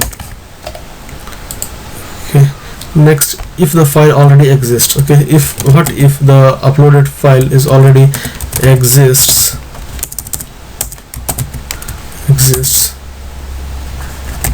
for that we will use a target file. Okay, so we have created a target file variable, and to this we have set the name of the file. Okay, so if user is trying to upload the file which is already exist in the folder, then it will display a message. Okay, now let's refresh. Okay, now let's check. Okay, now let's try to upload a file which is not of the type JPG, JPEG or PNG. So let's profession, and then let's select an image. Okay, now I'm selecting this JS file. So now let's click on add profile. It will throw an error as please choose the image which has the extension as JPEG, JPG and PNG. Okay, so now so this error is completely working. Okay, this file will also work fine. Okay, because we have not uploaded any file yet, so it will surely work. Okay, so next is if we need to check if the file which we are trying to upload is in the is an actually image file or not. Okay, so for that we will use check false. Okay, here we have written a statement check get image size. Okay, so for and temporary name. Okay, so with that we are checking if the uploaded file is an image file or not. Okay, so if the uploaded file is not an image file, then we will give them a message file is not an image. Okay, let's come here, add profile. Okay, now let's try to upload a file which is not in image, so now let's try to upload this file. Okay, now it's displaying images. A file is not an image. Okay, so this validation is also working fine. Okay, now let's go and start uploading. Try to upload our file. Okay, so now if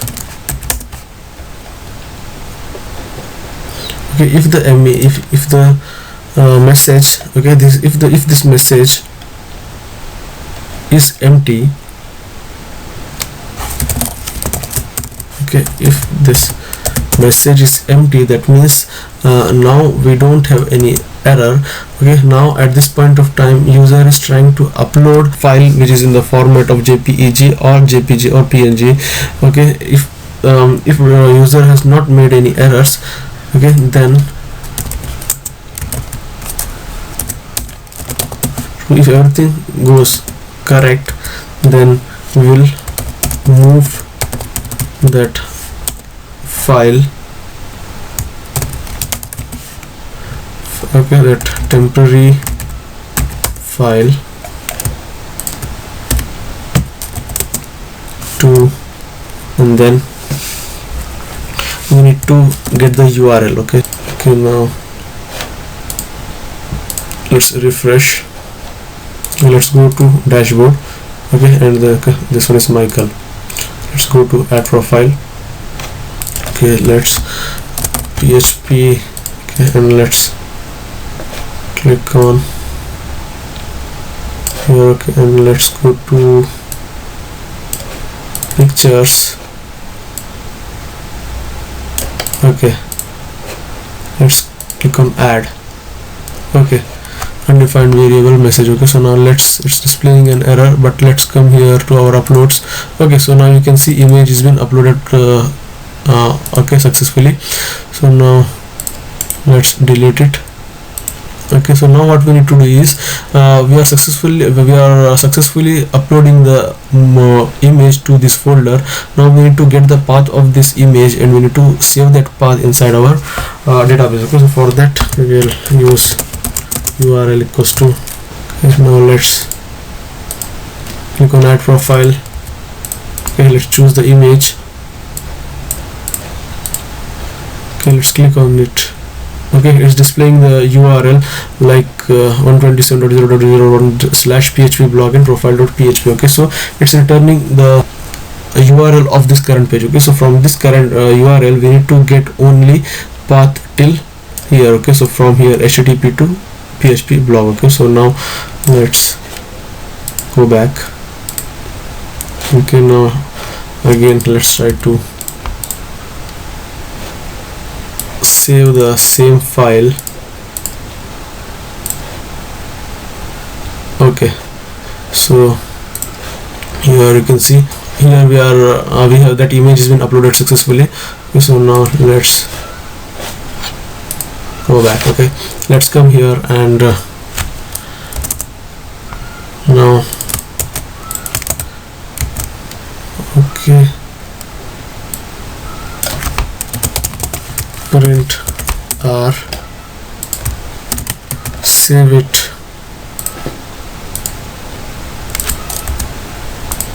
Okay, just click on. Okay, so now it's displaying 0 index is http, index 1 is nothing again, and index 2 is 127.0.0.1, 3 is php blog. Okay, so we need to merge these indexes to get the URL till here, this much URL. Okay, so now let's do that. Okay, and then now path equals to the path. Okay, now save it. Now let's refresh. Now we got the URL till our project name. Okay, so now let's go further. Okay, let's get the full URL and full URL. Okay, now save it. Now let's see what it will return. Okay, now it's displaying the complete URL of the uploaded image. Let's check it out. Okay, so this is the image which we had uploaded.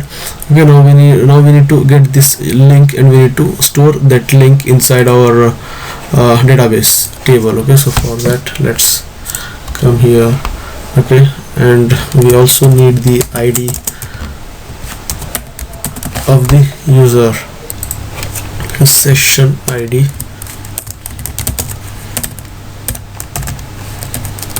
Okay, so why I'm using this ID is inside our profile table we are storing the user role as well. Okay, the user role, that means user ID.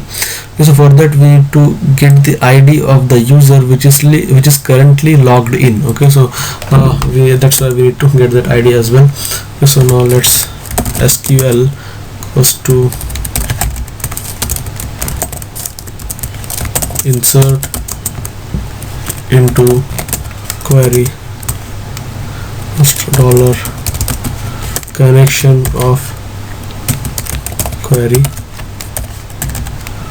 dollar SQL. Will pass the query, and then if query gets executed successfully, okay, then we will redirect the user to dashboard.php, otherwise, okay, we'll display them a message as failed to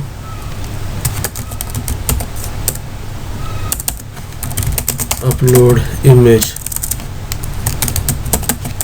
Okay, save it, refresh. Okay, now let's log out. Okay, now let's log in as an admin. Okay, now let's go to add profile. Okay, let's PHP developer, and let's select the image. Okay, now let's click on add profile. Okay, it's displaying failed to upload image. Okay, it's displaying a message like that. Okay, now let us see why it showed an error that it's not a image file. Okay, so now let's try to print this query. Okay, and exit here. Okay, now let's save it and refresh. Okay, let's click on it. Okay, now it's displaying this query. Let's copy and put it here inside this SQL, and now let's click on go. Okay, now it's displaying me an error as unknown column user role in field list. Okay, user role. Okay, let's come to the structure. Okay, here now the user role, I need to change it. Okay, save it. Let's delete it, save it. Okay, save it. Now let's come back here. Okay, add profile, PHP developer, and let's choose the image. Okay, now let's click on add profile. Okay, now you can see it has redirected me to dashboard. Okay, now let's go to our profile profile table, and you can see the image path has been uploaded perfectly. Let's copy this and let's try to view that image. Okay, now we can able to view that image because that image is also uploaded to our uploads folder. Okay, now the one thing that left is, okay, so now let's come back here and let's log out. Okay, now let's try to log in as a normal user. Okay, now let's log in as a normal user. Okay, so for let's try to upload an image for this normal user as well. Okay, let's try to, okay, Android developer. Okay, and let's click on this profile pic and let's click on add profile. Okay, so now for both these users, both for admin and for the normal user, the profile pic has been uploaded. Okay, so the only thing left is we need to display that profile picture here on the dashboard. Okay, so for that we need to go to our dashboard page. Okay, and here we need to get that image. We need to get that image from the database. Okay, so for that let's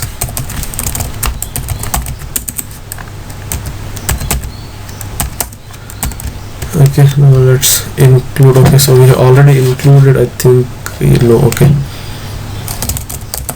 and then ID. Okay, we need to get the session ID as well. Okay, and then query equals to, and then result. Now let's come here, copy and put it here. Okay, now let's save it and let's refresh. Okay, it's displaying error.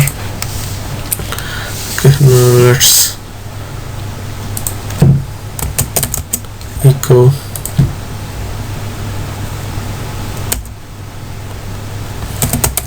exit. Okay, now let's refresh. Okay, so select star from profile where ID equals to copy and let's put it here. Okay,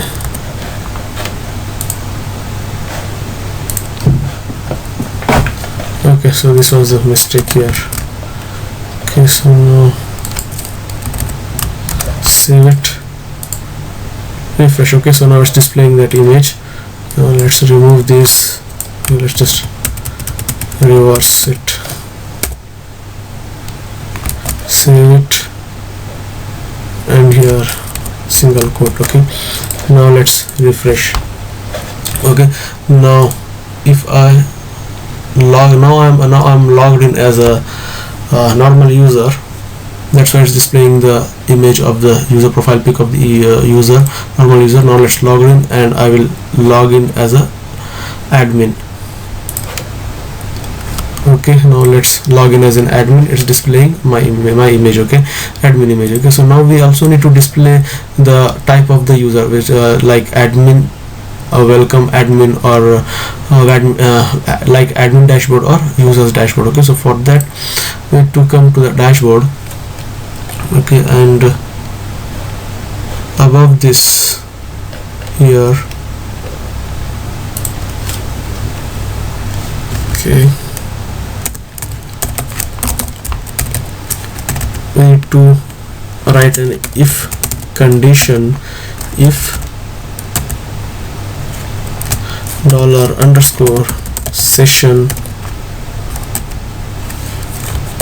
ID. Okay, so based on the ID I'll be displaying that message. If the logged in user will be having the ID as 1, which is admin,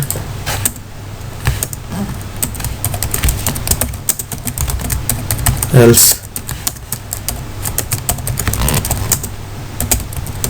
and if. Okay, then I'll be displaying a message as admin dashboard, then users dashboard. Okay, so now save it. Okay, now let's refresh. We are not displaying admin dashboard because this one is the admin. Okay, so now let's log out and try to log in as a normal user. Okay, now let's log in Now it will display users dashboard. Okay, so this is how we can upload a profile picture for normal user and for admin. Okay, in this video I'll be discussing how to add a post. For the functionality of adding a post, the code and the markups is exactly the same. Okay, so what I will be doing is I'll be taking the code, entire code from my last video, and I'll be using the same code for this tutorial. Okay, so if you get confused, then you just watch my last video as well, then you will then your confusion will get clear. Okay, before we start building the functionality of adding a post, I just want to add one more normal user. Okay, so for that I'll just go to my registration page. Okay, and then I will add one more normal user. Okay, then I will register. Okay, now I'll try to log in with the same user that I have just registered. Okay, so now let's go to our database and let's look into our users table. Now you will see there will be 3 records. See, okay, so both Michael and George are having user role as 0. Okay, and now let's try to log in. Okay,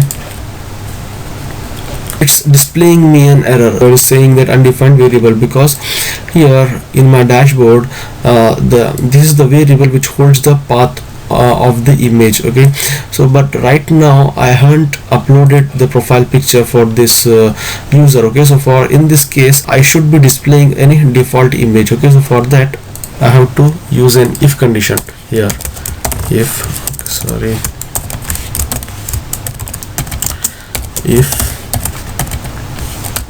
is set. Okay, if suppose if I have uploaded an image, that means that image will be stored inside my project folder, and the path of that image will be stored inside the table. In that case I will be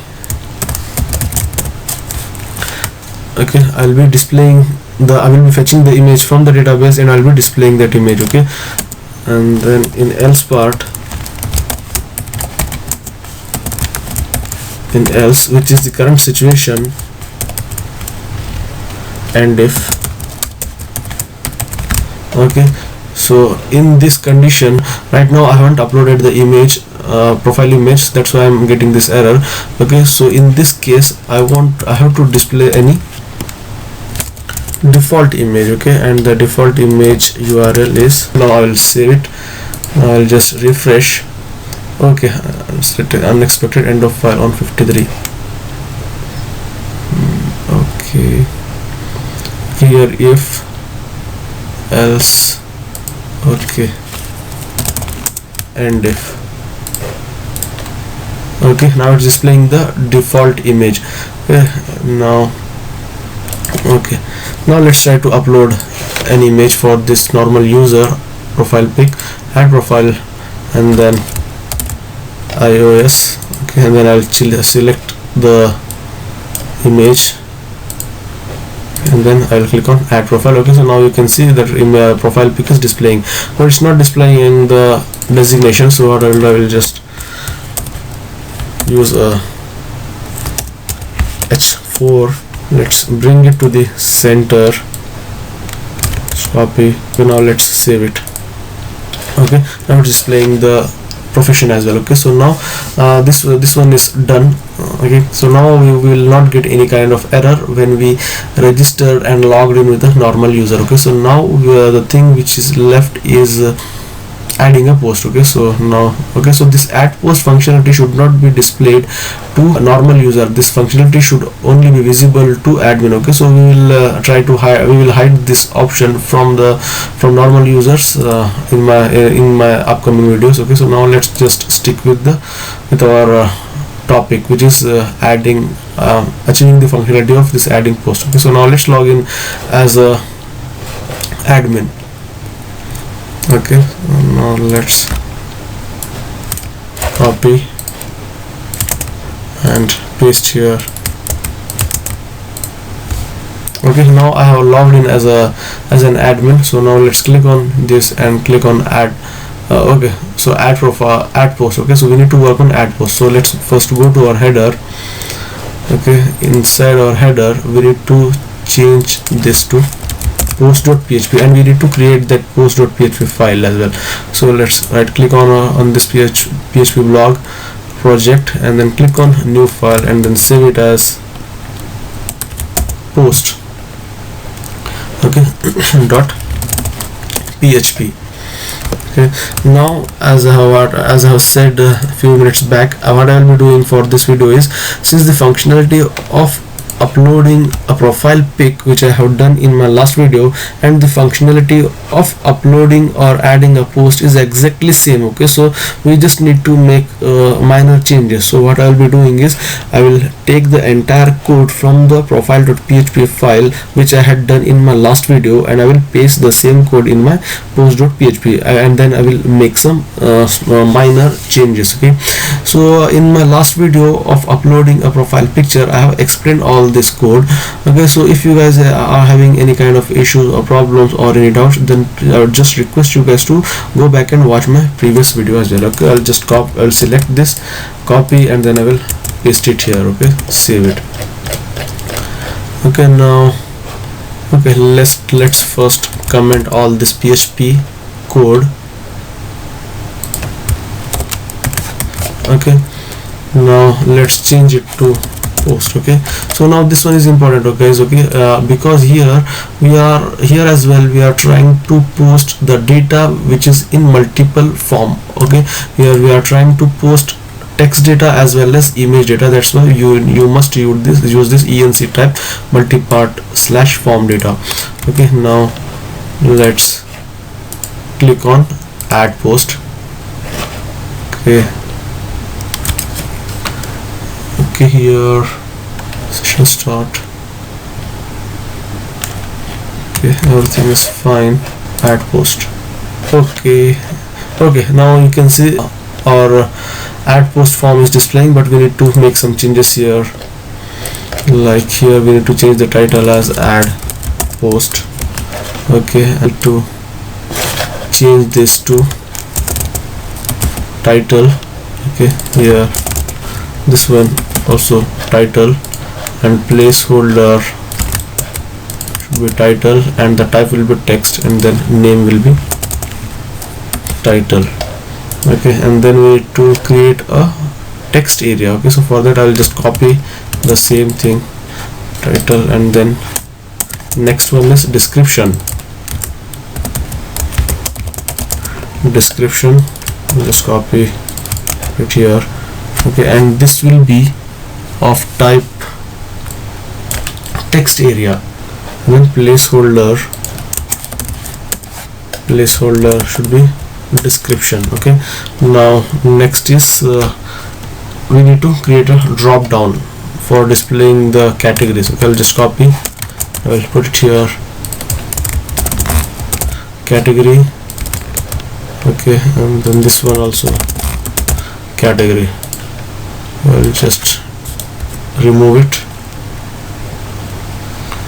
Okay, and then I will use a select, and then name. We have to create a button of type file. Okay, so for that let's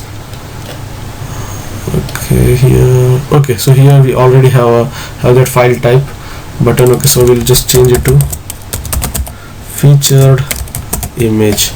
Okay, and then featured image, and here. Okay, now here we need to change the name to post. Save it, add post. Okay, now let's refresh. Okay, now it's displaying title, description, category. Okay, now let's right click and then click on inspect. Okay, let's see. Okay, values are displaying. Okay, fine. Okay, now here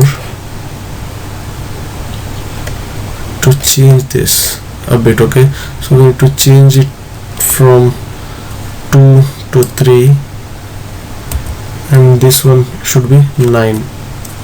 where it equals to 12. Okay, here 3, here 9. Okay, 9, oh sorry, 9, and then 3,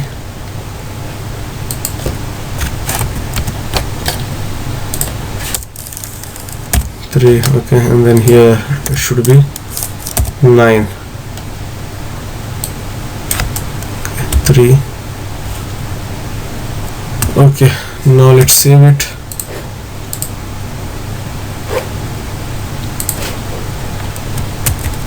Okay,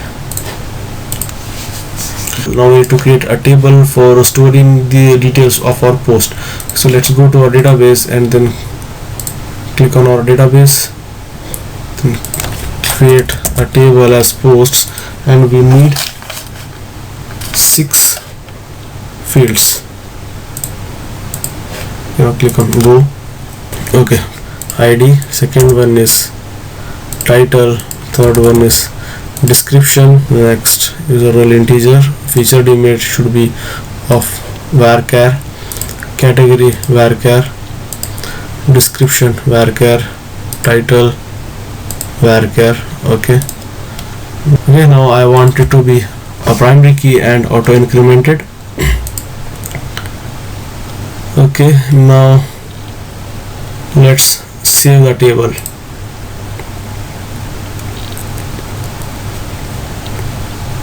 Okay, so now we have created a table. Okay, so now one thing you need to keep in your mind, that these fields, whatever fields I have created, these fields should exactly the same with the fields that we have given as a name to each and every form elements. Okay, so this title should exactly same to title. Okay, and then description, name equals to description. Okay, here it should be smaller.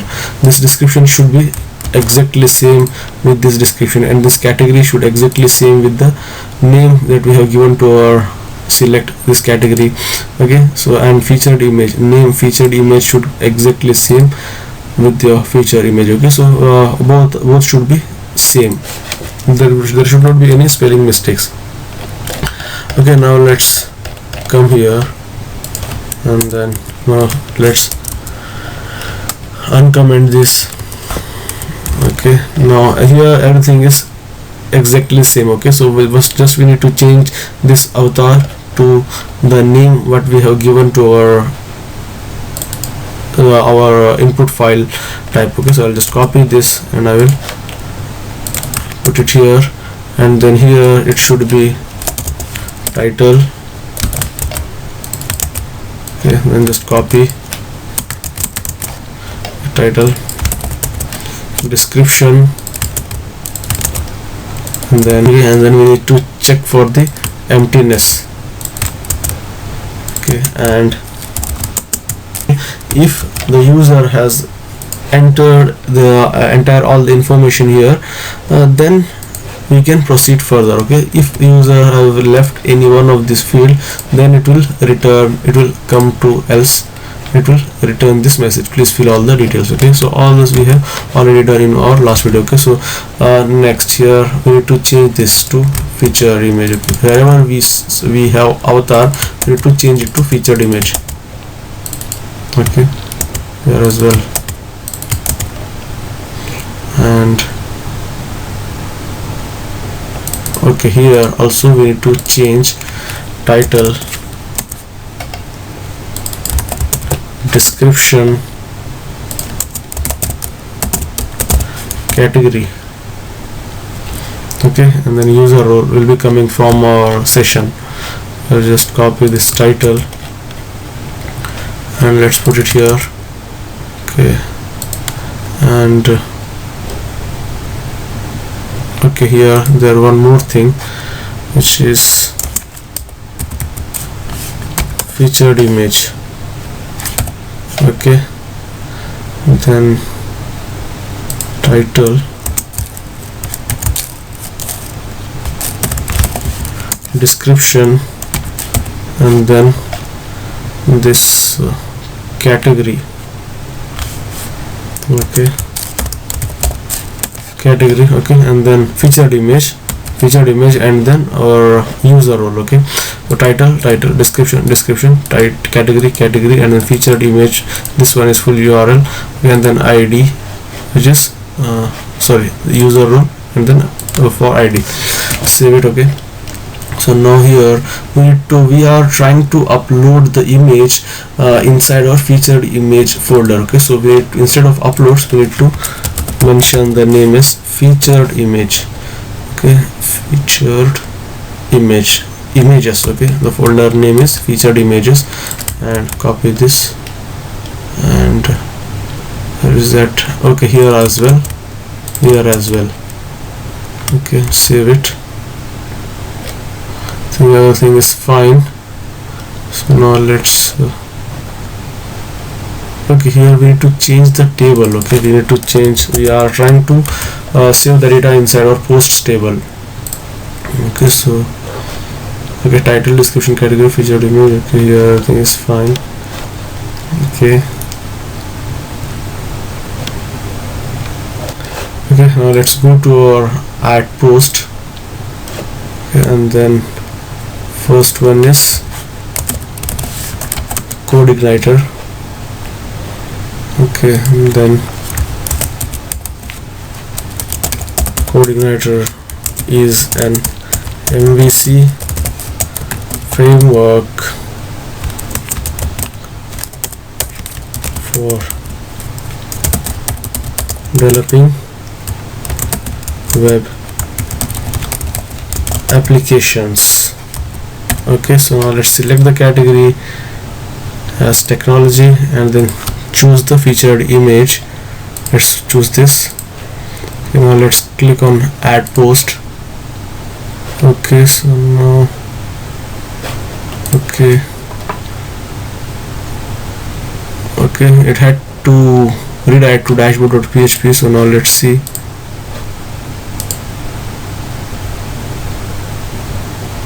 Okay, so the information has not saved inside our database. Okay, so but the image gets saved. So okay, let's delete it. Okay, let's come here, let's comment it, and let's try to print this SQL query. Let's see what is error. There might be some error in this SQL query, so let's just exit. Okay, I'll just copy, click on add post. Click on add post. Okay, so it's display insert into post. Okay, now let's copy this, let's go to our SQL editor. Okay, and let's try to click on. Okay, so there is a problem here. Okay, column count doesn't match value count at row 1. Okay, so let's see. Okay, try 1 2 3 4 5. Okay, title, description, category. Let's go to posts table.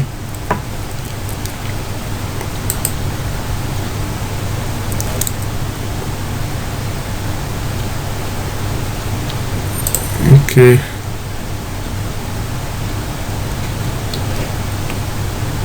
title, description, category, featured image, or a closing bracket was expected near HTTP. Okay, here comma is missing. Okay, 1 2 3 4 5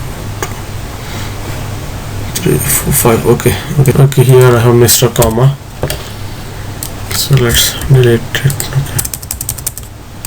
save it. Okay, now let's go back and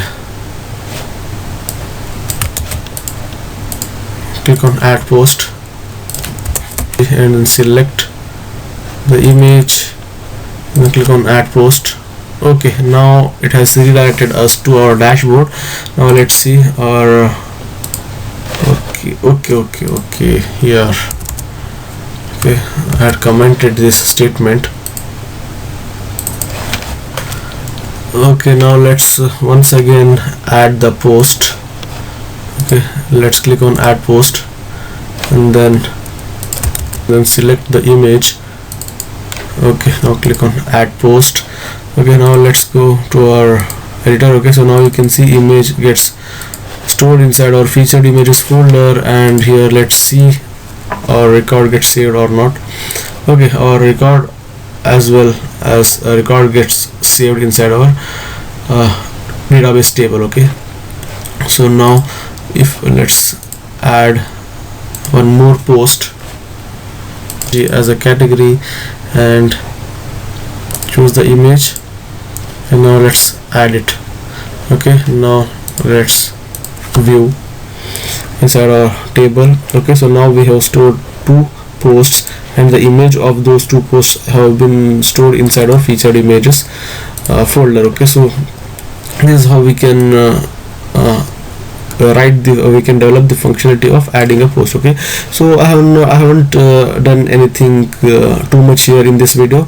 I have just copied the entire HTML code and PHP code from my profile.php file, which I had done in my last video when I was explaining uploading a profile pic. So I just copied the entire code from that file, and then I just put it inside my post.php, and then I made minor changes like featured image. Okay, the name what I had given. Okay, so here it also should be post, otherwise it will not display you error messages. Okay, so here for whatever name I had given to my file select type, that name I gave to my here. Okay, here, so and I just replace avatar with this featured image. Okay, wherever I had avatar previously, so here I had avatar, so I just replaced it with the featured image. Okay, and then our target folder in which we are trying to upload our featured images, I just changed that as well, and I changed these fields, posts, table name, and the new fields that I have created inside a posts table. Okay, so I hope you understood what I am trying to tell you in this video. Okay, so this is everything about uploading a post to our database.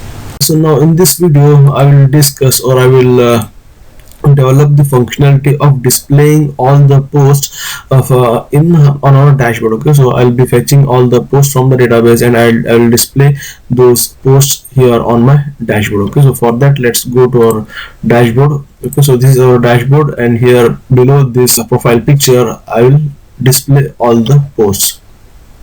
So now let's go to dashboard, and then div. Okay, and then h1 style text align center all posts. Okay, and in this div I will create a row, and inside this I will create another div with a class of column of width 10 to display the text here. Okay,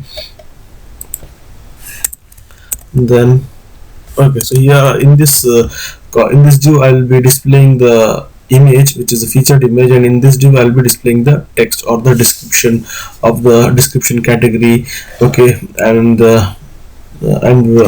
different links. Okay, so now first we need to write the PHP code for getting all the information from the post. Okay, so for that, just above this row I will PHP tag. Okay, let's type the query posts query post to. Okay, so I want all the posts from the post table, so I'm not going to write any criteria or where conditions, because I don't want any specific post. Actually I want all the posts from the table. Okay, and then post result equals to MySQLi and here I need to pass the connection posts query, okay, or die. I need to check if my table post contains any data, then I will iterate to that result set while posts goes to my SQLi underscore fetch assoc, okay, and to this I'll pass this post result, okay, and then I will try to get the ID posts ID of each post, okay, and then title, description and category, okay, and also I want the featured image as well, okay, I'll just copy and I'll paste it here, okay. So now let's try to print, okay, so let's quickly come here, okay, and then try to print display our image, okay. So let's, before that, let's try to print this entire information as an array. Now let's try to print it. Okay, now let's refresh. Okay, now you can see it's displaying first post, and the information of the first post is coordinator. Coordinator is an MVC framework, which is the description, and then category is technology. Okay, so it's returning the details of first post from the table. Okay, so now let's delete it. Okay, let's close it here and open PHP tag, and let's take this row. So let's take this row and put it here. Okay, now image. Okay, let's first see the images. Okay, now I'm able to fetch only the images. Now we need to fetch, I also need to fetch the title. Okay, so let's click here. Okay, h3, and then next we need the description. Let's first see. Okay, so it's displaying this information on top of the images, so we need to reduce the size of our images. So for that, let's first come here and style. Okay, so now let's refresh. Okay, now it's displaying perfectly fine, and we also need to display the category.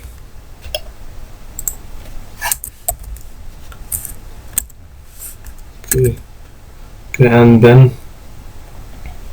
we need to display the links. Okay, let's first see.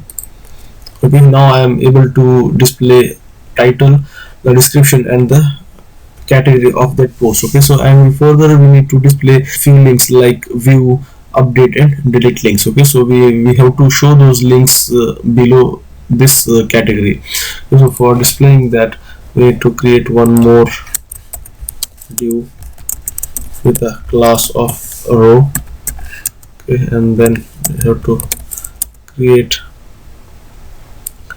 one more div with a ref view.php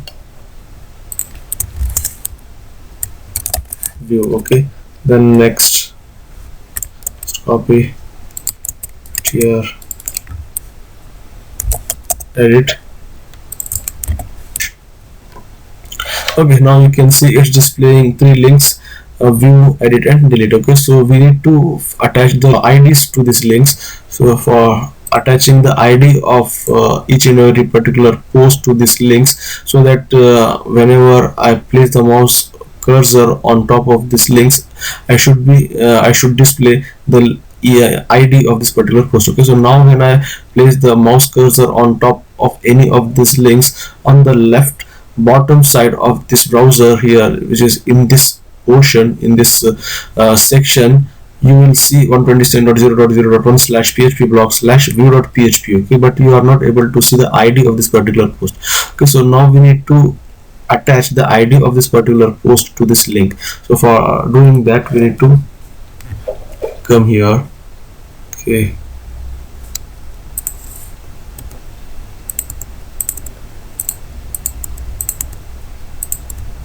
then question mark ID equals to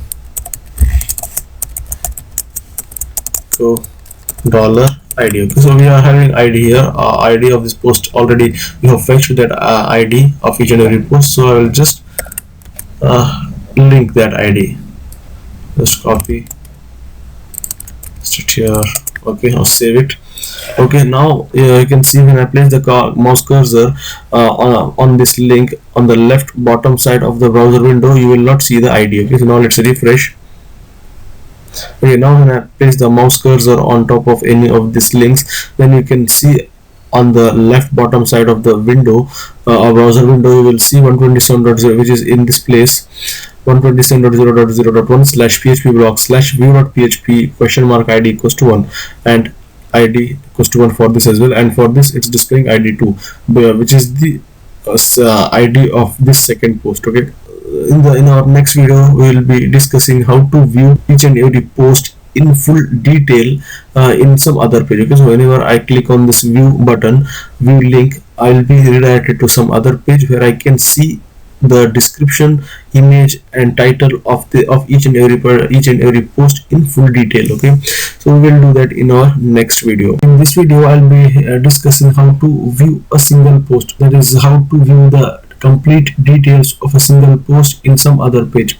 Okay, so in my at the end of my last video, I attached the link of each of these posts to these buttons or to these links. Okay, so whenever I place the cursor on any of these links, you will see on the left bottom side, that which is here, you will see the link which is 127.0.0.1 slash php blog slash view.php question mark ID equals to 1. Okay, so whenever I'll be clicking on this view link, another page with a name called as view.php will get called, where I will see the details of this post whose ID is 1.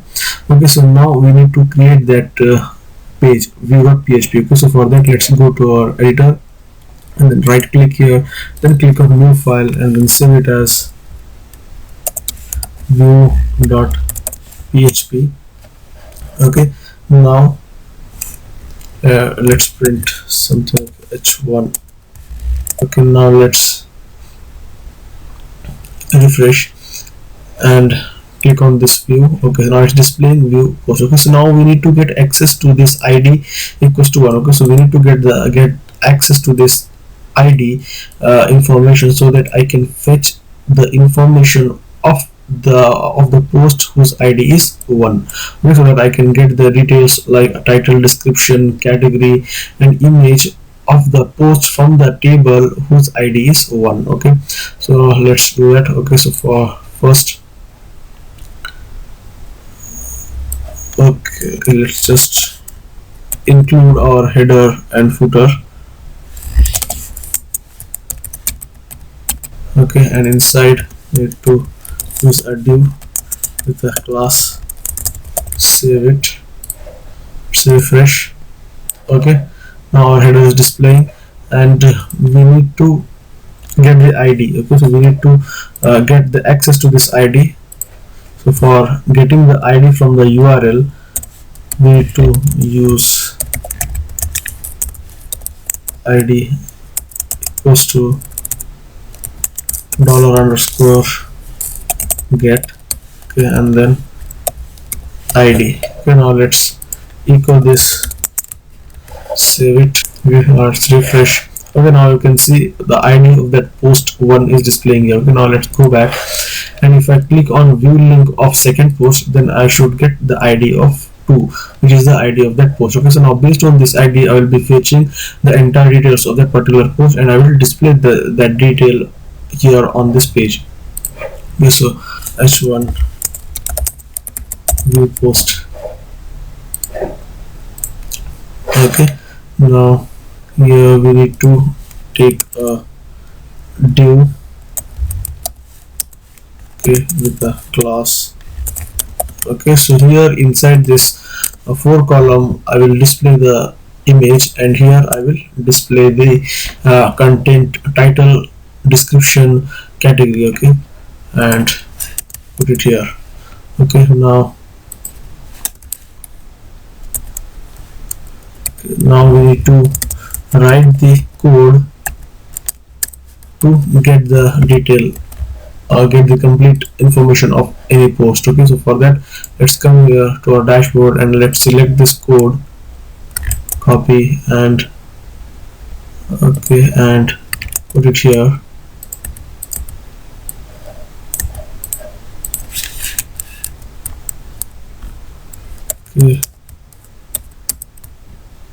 Okay, that's fine. Okay, now here I have written a query, a select star from post. Okay, I want to get the post, the details of a post where id field equals to $id. Okay, and okay, so now save it, and it will return if I get any record inside the table whose id is 1, for example, then I will get the complete detail. I will be iterating a while loop, and I will be getting the details, and I will store the details inside these variables. So now let's try to print those details. Okay, so that's $data. Okay, and now let's print that data.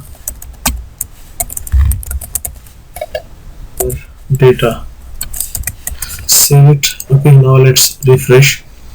Okay, undefined variable connection. Okay, so I have not included my config file which contains my database details, db.php, which is present inside config.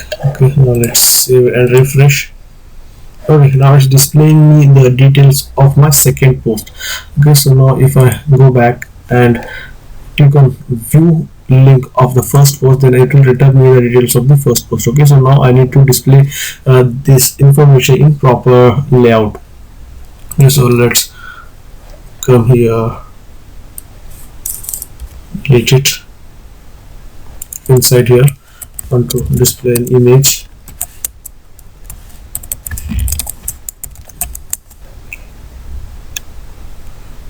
Above this, need to display our title. Okay, now save it. Let's refresh. Okay, now it's displaying title and our image. Okay, now let's bring it to the center.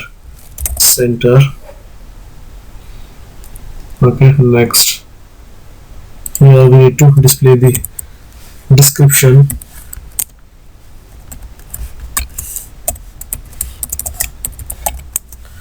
Echo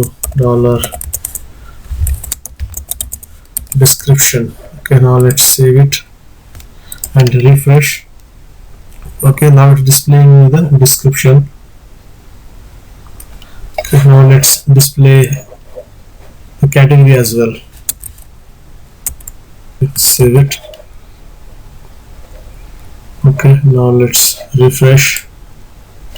Okay, it's displaying category as well. Okay, so we're displaying the image, title, description, and category. Okay, so now we need to display few links like like link, dislike link, and comment link.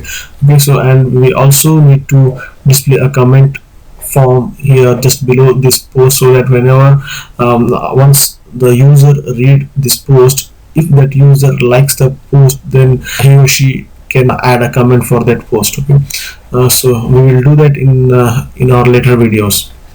Okay, so now I will display links like links such as like, dislike, and comment here. So for that, let's go to our editor and here after below this we need to create a div. Here inside this, okay, I will create a link like, okay, and count of likes, okay, and then I'll create one more div. Yeah, okay, now let's refresh. Okay, now it's displaying like, dislike and comment. This one is 3 3. Okay, it's displaying like, dislike and comment links. Okay, so whenever user click on like, then the count will get incremented, and whenever the user click on dislike, the dislike count will get incremented. Okay, and yeah, that's all for this video, guys. In this video I'll be discussing how to update an already existing record. Okay, so before that I just want to tell you how to make our view.php page secure, so that page, which is this page, cannot be accessed by any user without getting logged in. Okay, so now the problem is when I okay, see, now it should have shown me the items like menu items like dashboard, add post, add profile and logout. Okay, instead of that it's displaying me this register. So now let's go back here and see, now it's displaying me all these menu items. Okay, now let's log out, and now I'm log out, and now I should not be able to access my view.php. So but still, if I type this URL, it's allowing me to do that. So now let's restrict this behavior. So for restricting this behavior, we need to come in our view.php file, and here at top we need to first start the session. Okay, and then we need to put a if condition, if not is set $_session and then username. Okay, and then else. Okay, and then here at the bottom I will put the end if. Okay, so now here I need to put this PHP code, and then I should redirect the user to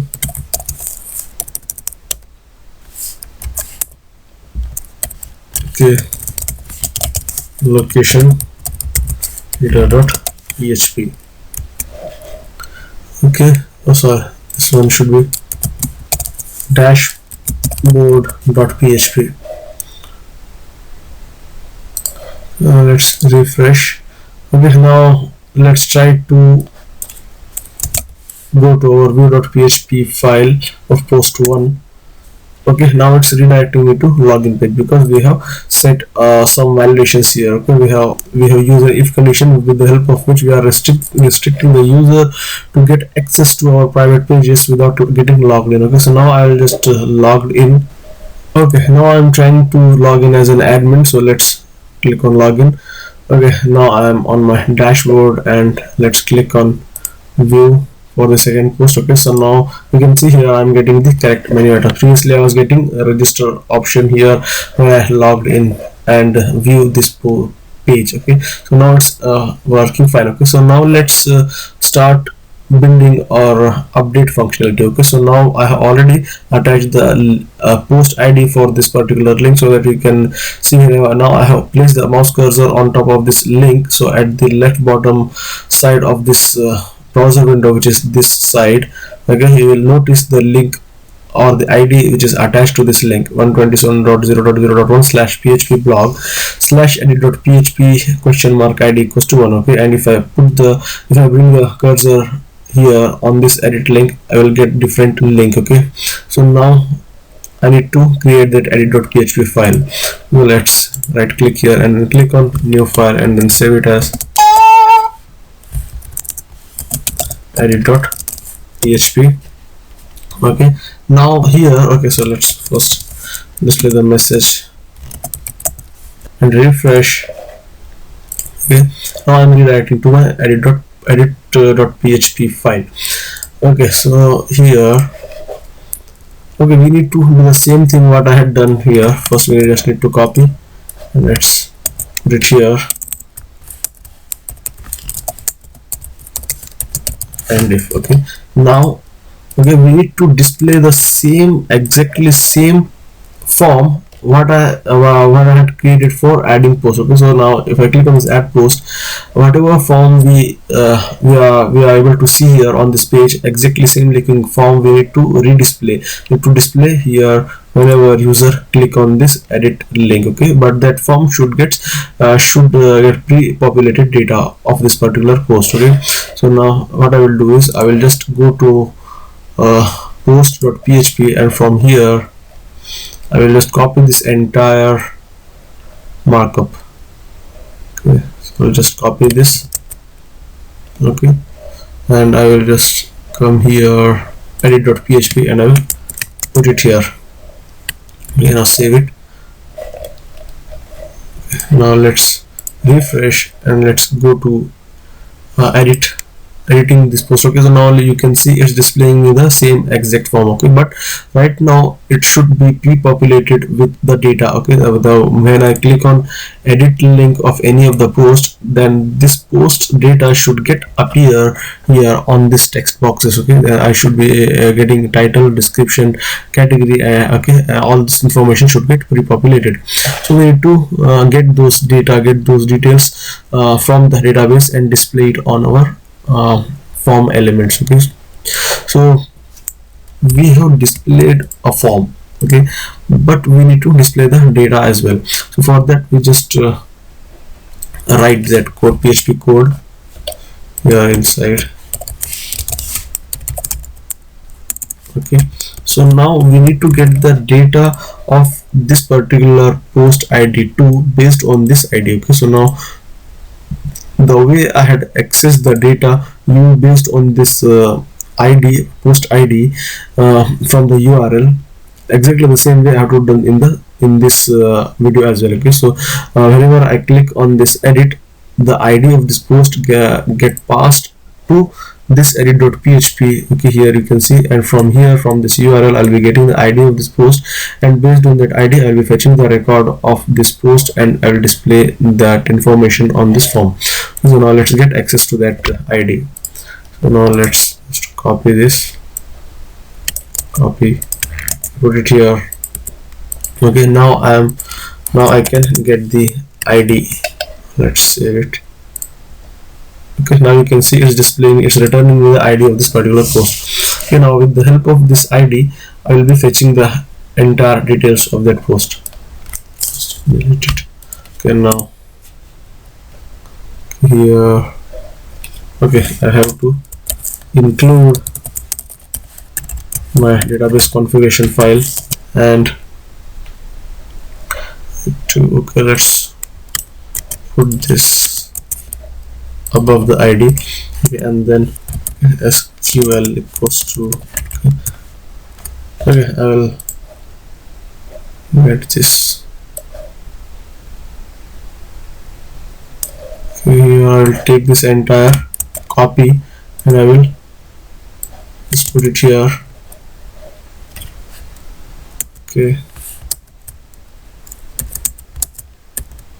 Okay, now let's indent it.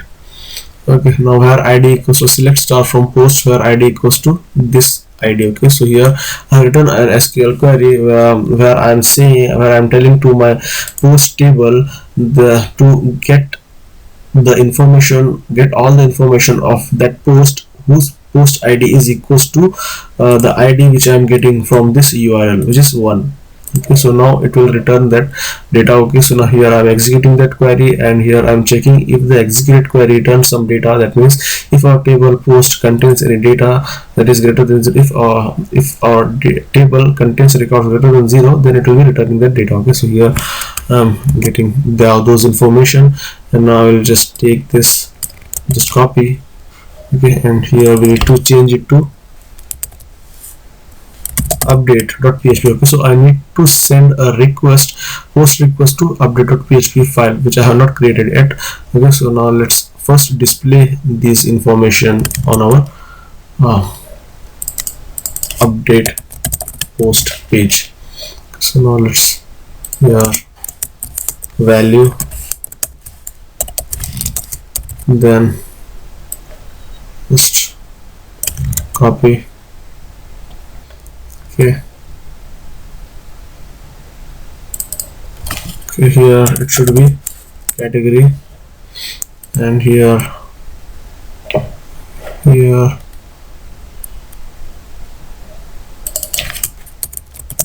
update post. Now let's refresh. Okay, now you can see it's displaying the entire information of that post. Okay, let's go back. Okay, let's put a back link here, save it, refresh. Okay, now let's go click on back. So I'll redirect to my dashboard. Okay, so now let's click on this edit link of second post. Now I'm getting the information of second post. Okay, now we have populated the entire information of that post. Now we need to create our update.php file, to which we need to send a post request to update any information. So now let's come here and then create a file with a name as update.php. okay, now let's h1, now save, refresh, and then click on this update post. Okay, so now it's redirecting me to update.php file. Okay, now what I'll be doing is, since I'm trying to submit a form which contains text as well as image information, I'll be choosing the image from here and I'll be updating that image as well. So what I will be doing is, I will take the code which I had done in my previous videos where I was explaining how to upload an image. Okay, so we need to, where the entire code will be the same, we just need to copy the same code from here, post. Okay, here we need to get the same entire code, and I have already explained about this code when I was making this video of how to add a post in the, okay, so if anyone wants to know the explanation for this entire code, just go and watch the video of how to add a post in this playlist. Okay, so I will just copy this, let's copy this entire PHP code, and I will come to update.php and I will just put it here. Okay, so here inside this code I need to make some little changes. Okay, so here, okay, so I have already said that I have made a different video on how to add a post, which is already uploaded, and you will get that video in this same playlist or series. And in that series, when I was explaining this topic, which is how to add a post, in that video I have explained everything about this code. Okay, so I will just go fast here. Okay, here everything is user validation. Okay, so here is fine. Okay, once all the validations have been done, then here at the end to come here. Okay, inside this query we need to change this query, we need to change it from insert to update. Okay, so now let's update posts table, update posts, and then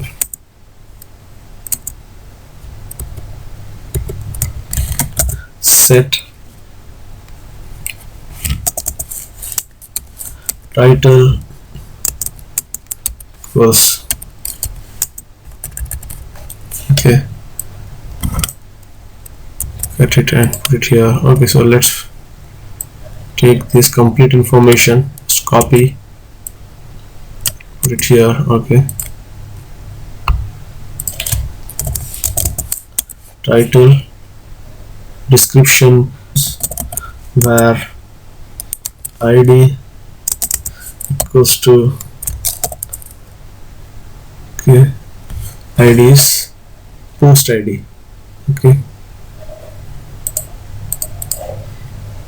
okay, here I need to update the record based on the post id. Okay, so here I don't have that post id right now, so what I will do is I will create a hidden field inside our form. So along with this post request, I will send the post id as a hidden field. Okay, so let's create that hidden field. Here I am having the post id. I will be sending that post id along with my post request as a hidden field. Okay, so that I can get this post id whenever I submit the request to update.php. so when I reach to update.php, when I click on update post, a post request will get sent to update.php along with that data, and along with that data I'll be getting this hidden field which contains the id of that post, and I will get this id here. Okay, here at the top, dollar post id equals to dollar underscore post. Okay, and then here id. Okay, now save it. Okay, now let's check it out once again. So here,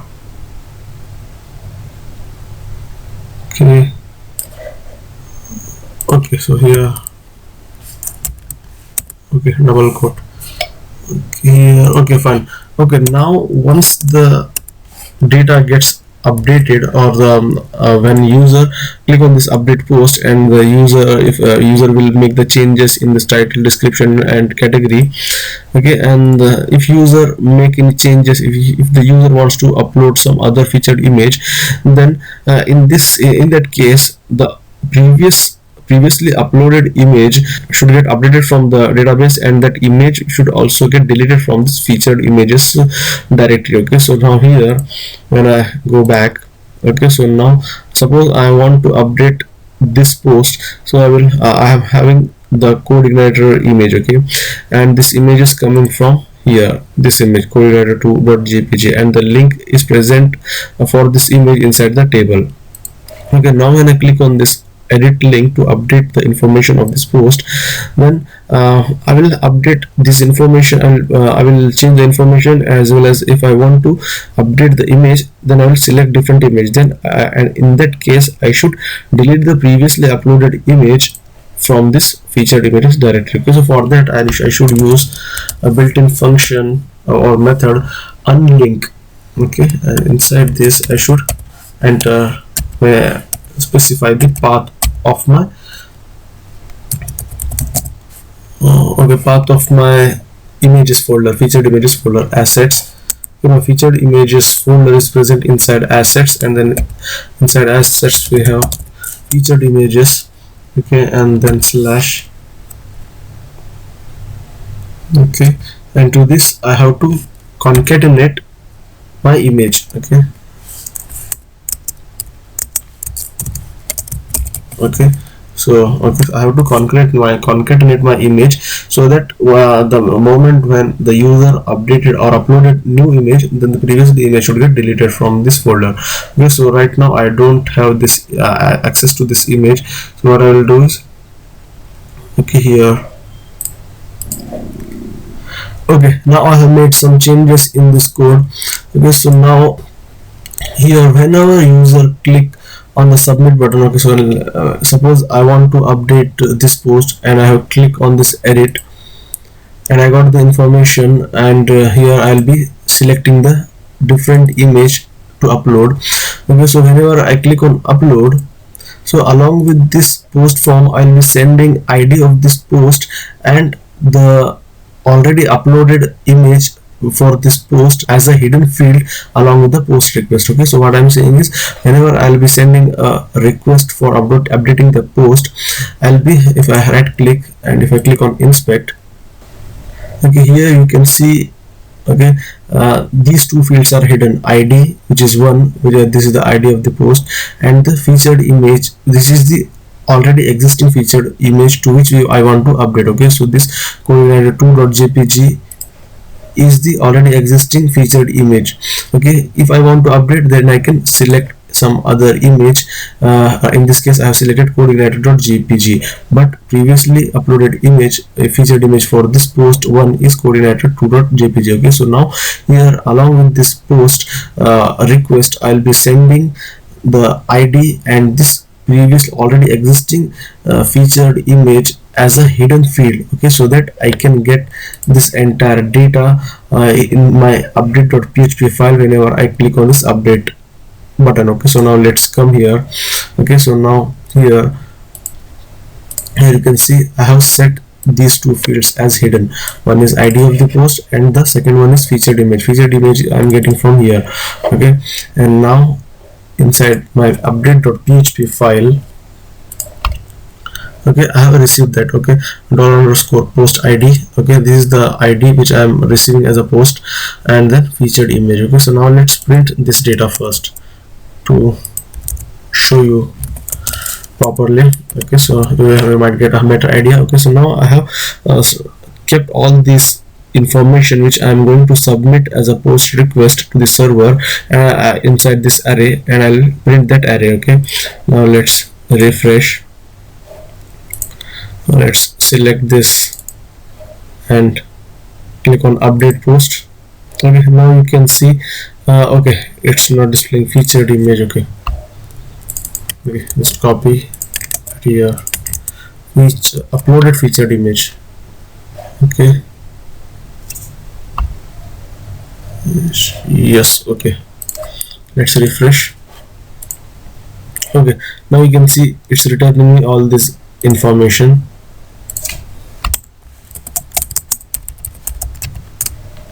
Okay, now let's view it properly in proper format. Okay, so id one which I'm sending as a hidden request, hidden field, title, description, category, and then uploaded featured image. Okay, this uploaded image, featured image is also hidden field. Okay, so now I'm getting all this information which I'm posting.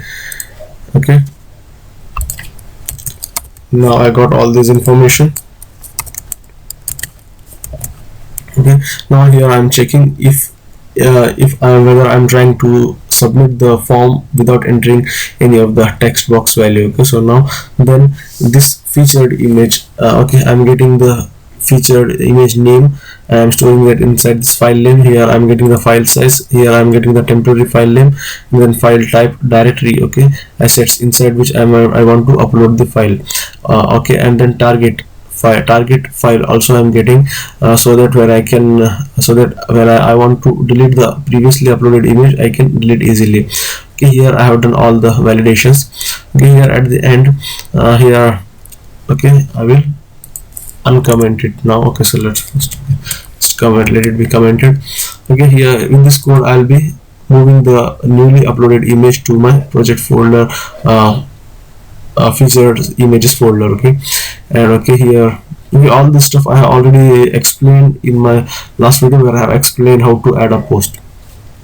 Okay, which is already available in this playlist. Okay, here I want, okay, here you can see I want only this name.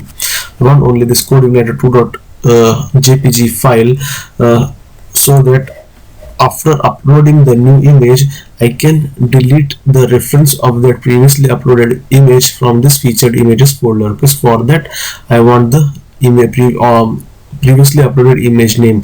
Okay, here I am getting that. Let's, okay, save it. Okay, now let's refresh.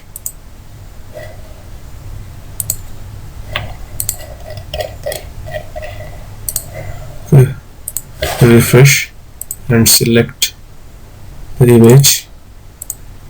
Okay, okay, still it's displaying the old output. Okay, let's go to dashboard. Okay, come here.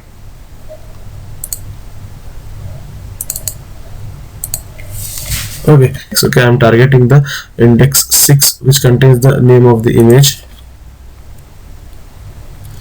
Okay, so here it's displaying entire information. Okay, so it's displaying correct information here. I'm exploding the feature uploaded featured image.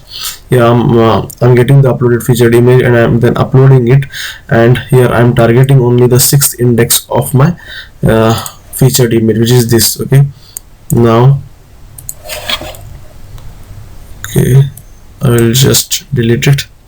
Okay, now I have kept this only. I have stored only the image inside my image variable, and I have used that image inside my unlink method. Okay, so that whenever user tries to upload another image for a featured image for the post, then he can upload easily, and then previously uploaded image will get deleted from the featured image folder. Okay, so now let's try to upload.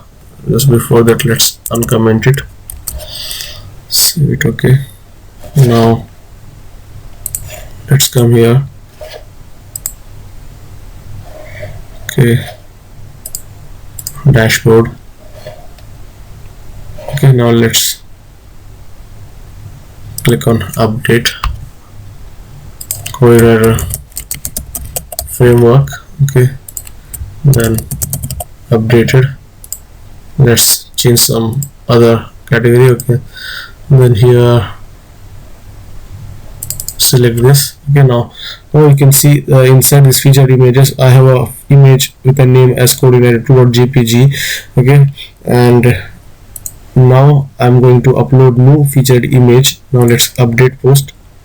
Okay, now you can see our image gets updated, and here as well the previously it was coordinator2.jpg. now it's been replaced with coordinator.jpg. that means we have successfully deleted the old uploaded featured image from our featured images folder as well. Okay, so for that I have done all these things. Okay, in this video I'll be discussing on liking and disliking a post.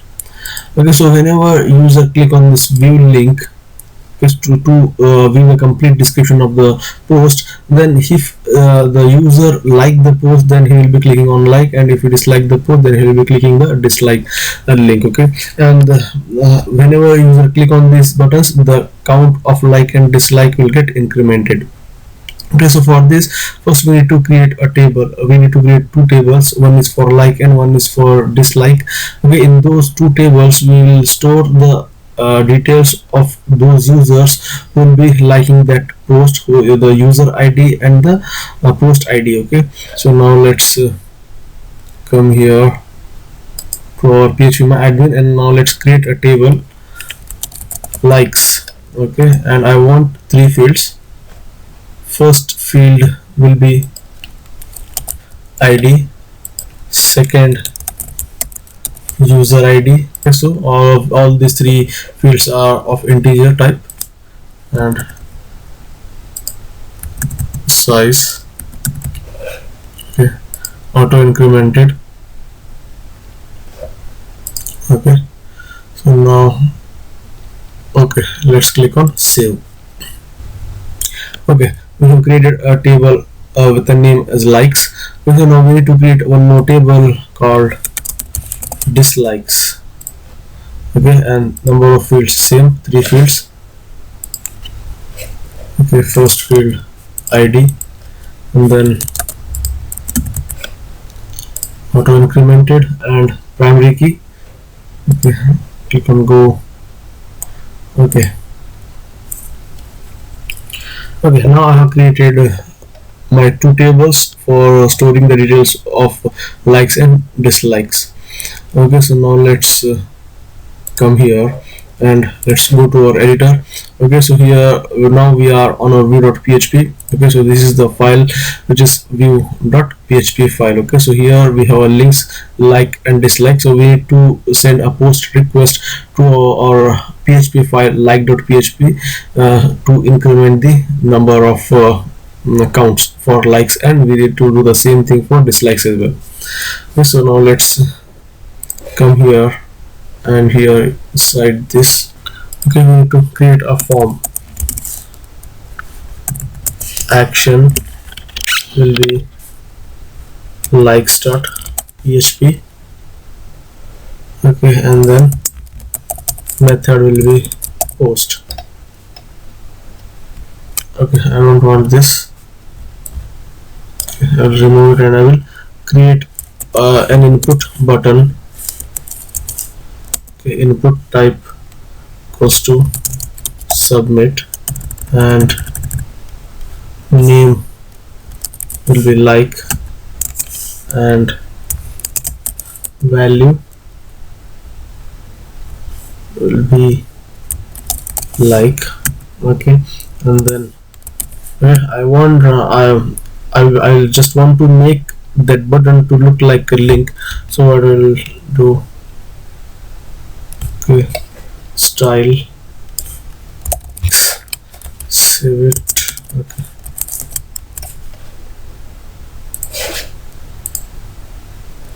okay, okay, let's remove this. Okay, now it's now this that button is looking like a link. Okay, now let's come above this.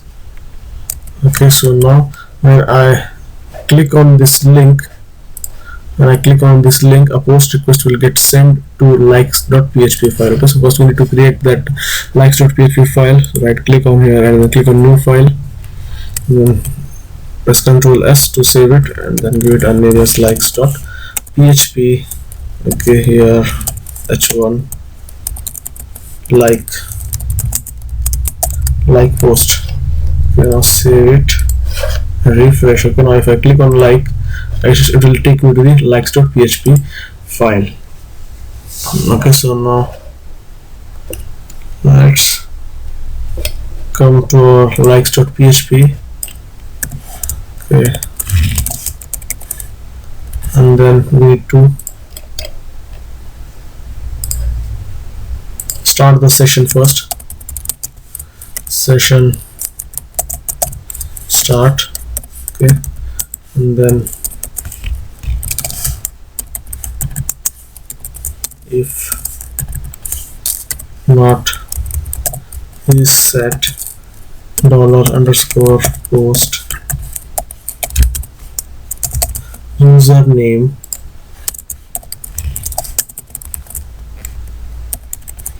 else, then end if. Okay, here be header, location, dashboard.php. okay, now in else part, okay, so here I have written, so this code just because that no one can get access to our likes.php without logged in. Okay, so only logged in user should get access to our likes.php. For that I have written this code. Okay, and then here php. Okay, then I will include my database configuration file. So now let's first go to our database table, likes table. Okay, so let's come here. Okay, inside our likes table we are storing user id and post id. Okay, so user id we will be getting from the session, because we have already stored the details of the logged in user inside the session. Okay, so from the session I'll be getting the user id, and the post id I have to send along with my post request. Okay, so here inside my form here, okay, here inside here, okay, we need to I need to create an input hidden field.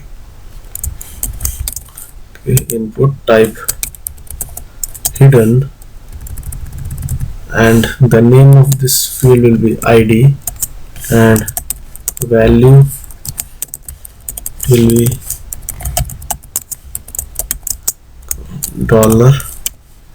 $id. Okay, so now here you can see here I have the let me just delete this thing. Okay, so here I am having the post id. So this post id I am sending as a hidden field along with my request to likes.php, so that I can get post id and session id, and I will use those ids to store inside my likes table. Okay, so that with that I can come to know which user have liked, which user have clicked like button to which post. Yes, now let's come here. First let's get the session id or the user id. Okay, id. Okay, I will get it from the session. Okay, and then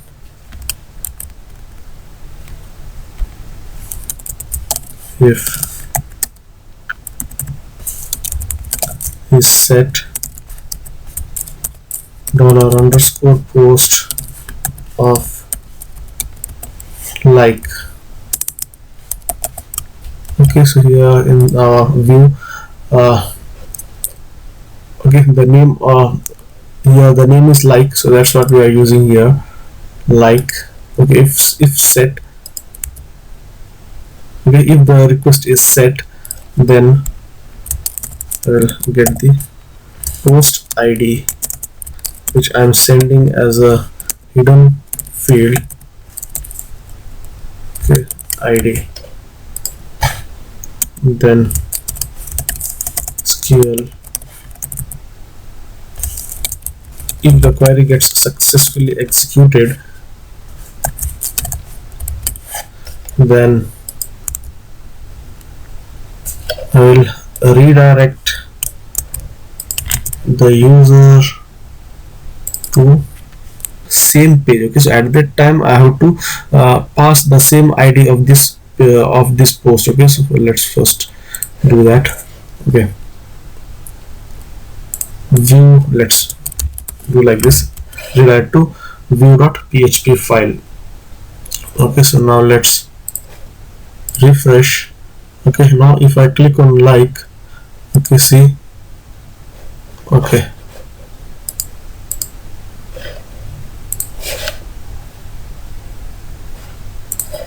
let's come here.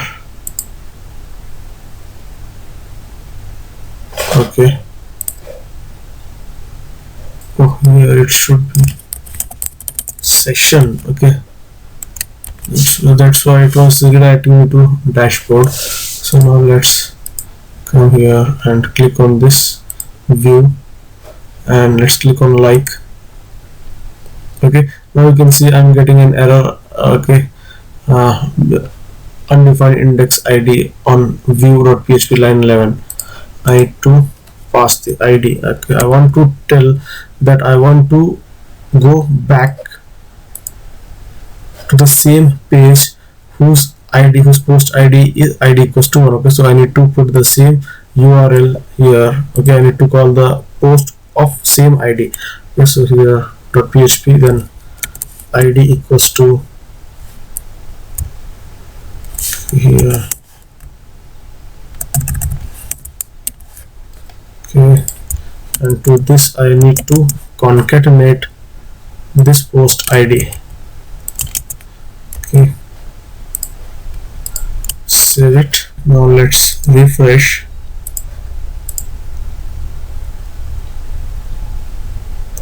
Okay, you can see the details gets stored inside our likes table. Now let's just truncate.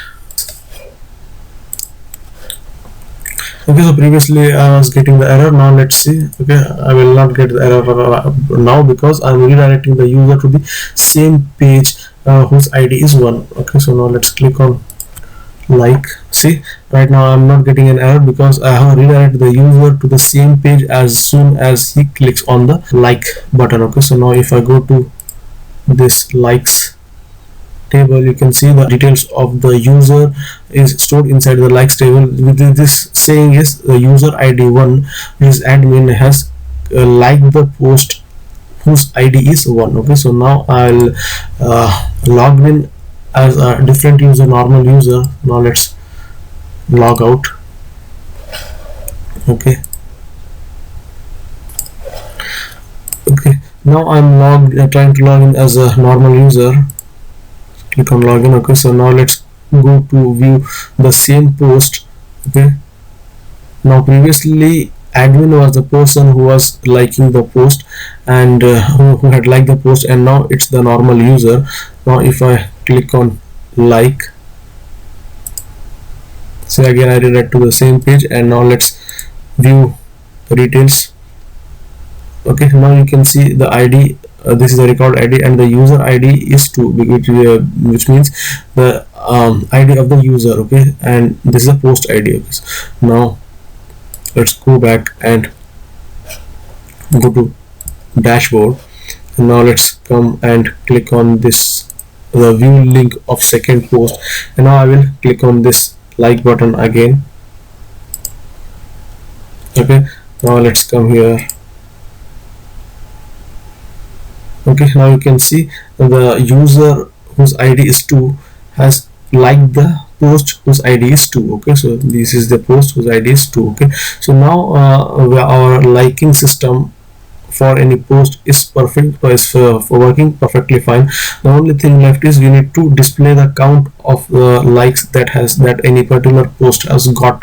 Okay, so now let's come here, and we need to get the details. We need to get the details from the likes table, and we need to display that details here on our beside our like button.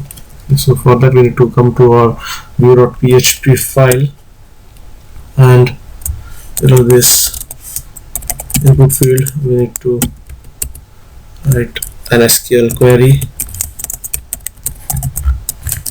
select star from likes.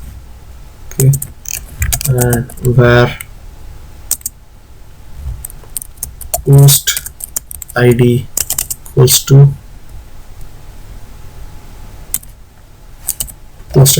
to this ID. Okay, here I want to get the details of only those posts which has been opened.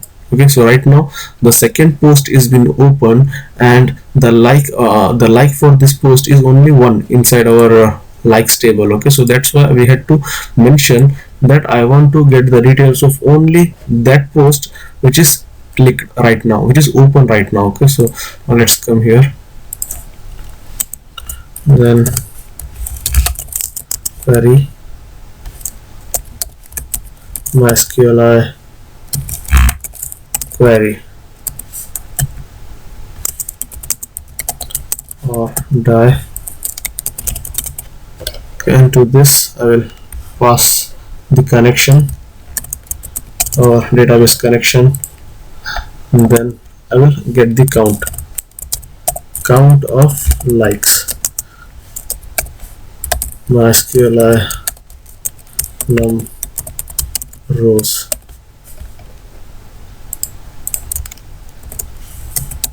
Okay, dollar query. Okay, I'll pass the query. Okay, so now it will return me the count of the likes which any particular post whose ID is this one. Okay, we will get the count of likes which has been received by any post. So now at that count I will print here. Okay, now let's come here and refresh. Okay, MySQL expects at least 2 parameters. Okay, okay, here I have given only 1 parameter. I have missed to pass the second parameter. Okay, now let's refresh. Now you can see it's displaying me like S2. Okay, so if I go to dashboard, and now if I click view of the first post, now you can see likes 2. Okay, so that means 2 users have liked to this post. Okay, so now let's come here and go to our users table.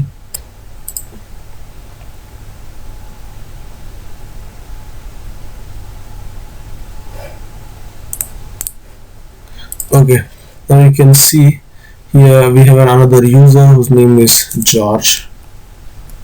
Let's try to log in as George.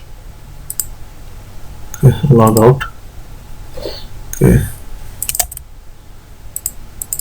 and then enter the password. Okay, now let's click on view, and now I have logged in as George. Okay, so now you can see already it's displaying two people have liked this post, and now when I click on like, suddenly count will get incremented to 3. See, immediately we will get the output.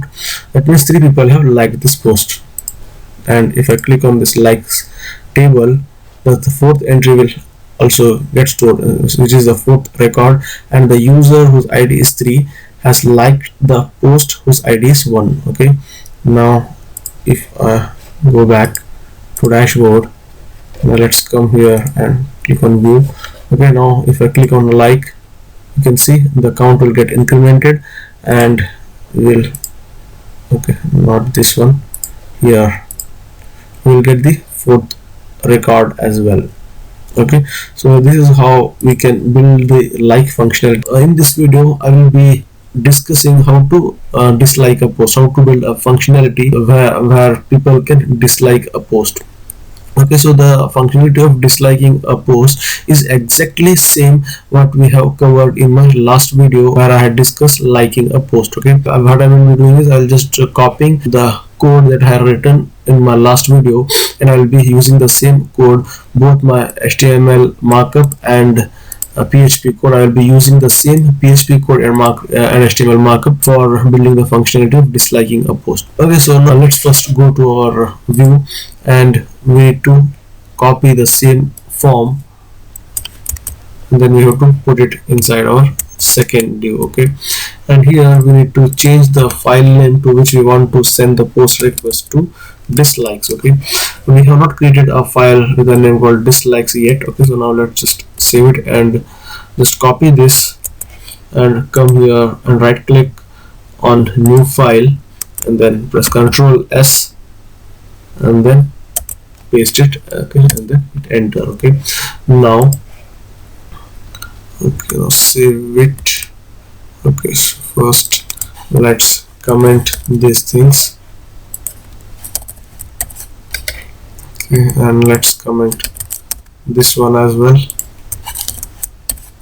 Okay, and here this should be dislike. Okay, dislike, and let's comment this one as well. Okay, now save it. Okay, now let's come to our dislikes page.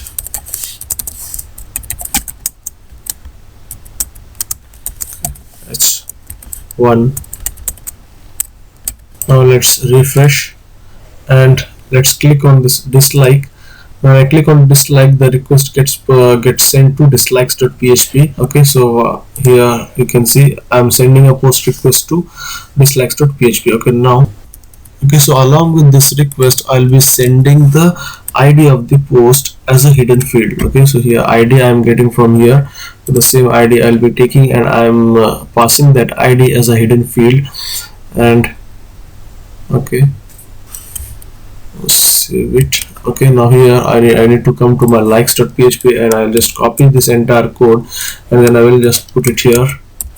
Okay, and here it should be dislike.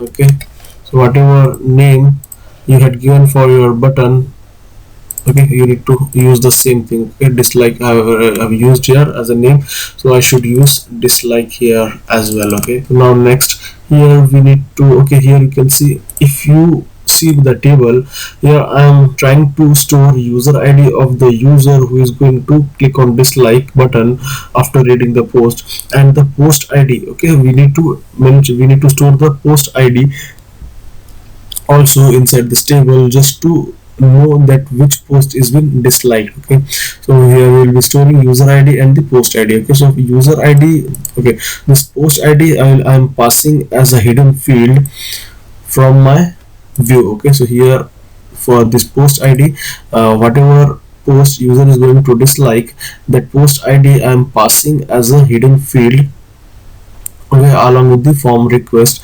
and one thing is left, which is the user ID. Okay, so I'll be taking the user ID of the user who is disliking the post from the session. Okay, so here you can see I'm using the ID, I'm getting the user ID of the user who is clicking on dislike button from the session, and I'm storing that user ID inside this user ID variable. Okay, and then I'm checking if the post request is set, then I'll be getting the post ID which I have sent as a hidden field from here. Okay, and I'll store that ID into this post ID variable. Okay, and then I will run a SQL query where I am inserting the user ID user ID and post ID inside this dislikes table. Okay, now if everything goes right, then I'll be calling the same view, which is view.php, on the view which I am currently in. Okay, so the moment when the user click on dislike, the same view I'll be calling, which is this view. Okay, and to calling this view I need to pass the ID of this post, and we already know that we have our post ID. That post ID will be passing here inside my URL, inside to my I will pass this post ID to my URL. Okay, now that's all. Okay, now let's test this. Okay, now let's click on dislike. Okay, so now you can see this is my table. I don't have any record, or I don't have any details of any dislikes stored inside this dislikes table. So now let's click on this dislike. Okay, now you can see again we have redirect to the same page and the same ID. Now let's go to our table and let's refresh the table. Now you can see the ID, user ID and the post ID, which is this telling that the user who is having the ID as 1 has disliked the post whose post ID is 1. Okay, so the user ID and post ID we have stored inside this dislikes table. Okay, now we need to display the count. Okay, so now one person has clicked on disliking the post, so the count of that user has to display here just in front of this dislike link. Okay, so for that we have to do the same thing what I had done in my last video. Okay, here I need to select the count. I need to get the counts from the dislikes table. Okay, select star from dislikes, where post ID we need to pass the ID of the post, where post ID equals to the ID which is been whose post is been disliked. Okay, now let's print this here. Okay, here I'm printing the count. Let's refresh. Okay, now you can see now it's displaying 1. Okay, now I will just log out and I will try to log in as a normal user. Okay, now I'm trying to log in as a normal user. So now let's log in, and now I have logged in as a Michael Brown, which is a normal user. And now if this normal user reads the post and if he doesn't like the post, then he will click on dislike. Okay, now you can see immediately the dislike count will get incremented by 1. Okay, so now if I come here in this dislikes table, then you can see it is telling me the user whose user ID 2 has disliked the post whose post ID is 1. Okay, so now let's go back to our dashboard, and now let's come here, let's click on view, and now here you can see no one has disliked this post. That's why the count is displaying as 0. Okay, now I will click on this dislike. Now you can see the count will get incremented by 1. Okay, so and if I come to my table and refresh the table, you can see this is third record, and the user ID whose user ID 2 has disliked the post whose post ID is 2. Okay, so now you can see that we are getting the count. Okay, now this is how we can build the functionality of like and dislike in any blog application. In this video I'll be completing the functionality of commenting on post. So whenever user click on any of the link of view, okay, so he will get the complete description of the post, and if they want to add a comment, they can add a comment by using the form which I'll be creating in this video. Okay, so now let's go to, okay, for first of all you need to create a table for this with a name called comments. Okay, I have created a table already with the 5 fields: ID, user ID, post ID, username and comment. Okay, now once you create this table, then you need to go to your editor and inside view. Okay, so this is our is our view.php file. Okay, so whatever post we are seeing here, this page is view.php. Okay, so below this we need to create a form.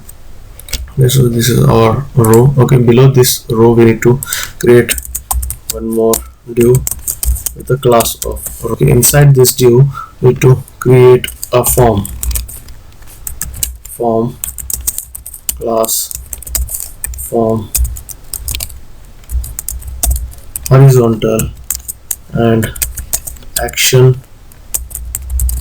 comment dot php. Okay, and then method will be post. Okay, then next we need to create a div. Now let's refresh our page. Okay, now it's displaying a comment form. Okay, now just below this we need to create our buttons. Okay, after this form group, to create input type submit. Okay, now let's save it and refresh. Okay, now it's okay, btn primary. Okay, save it. Okay, now okay, so now we need to we already created a file as comment.php, and to this we need to send a request. Okay, so let's come here and let's copy. Okay, here. Okay, let's just copy this entire piece of code and let's just put it here. Okay, and then we need to remove this header. Okay, and this container as well. Okay, so we have to end our if condition.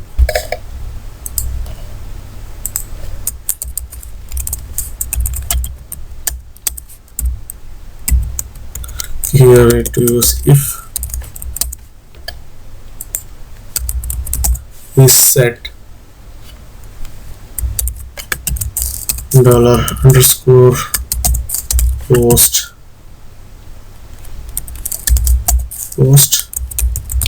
comment, the name which we have given to our button, post comment, the same name we need to use here. Okay, and then we need to get the value of the comment, dollar underscore post comment. Okay, and we also need to get user id user. Okay, this user id we need to get from the session. Okay, and username as well. Okay, here inside our table we are storing user id, username and post. User id and username we should get from the session, and post id we need to send this post id as a hidden field along with our post form request. Okay, so now let's come here, our username equals to dollar underscore session. Okay, username. Okay, and then we need to get the post id underscore post. Okay, with this post id we need to get it as a hidden field. Okay, so we have now we need to create our hidden field for our post id. Okay, here above this input type hidden and name will be id, value will be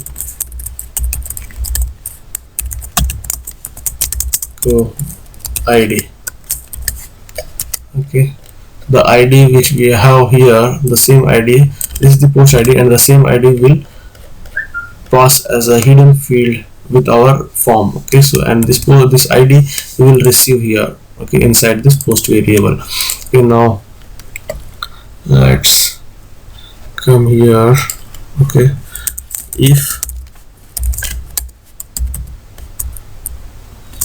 if comment is not equals to empty,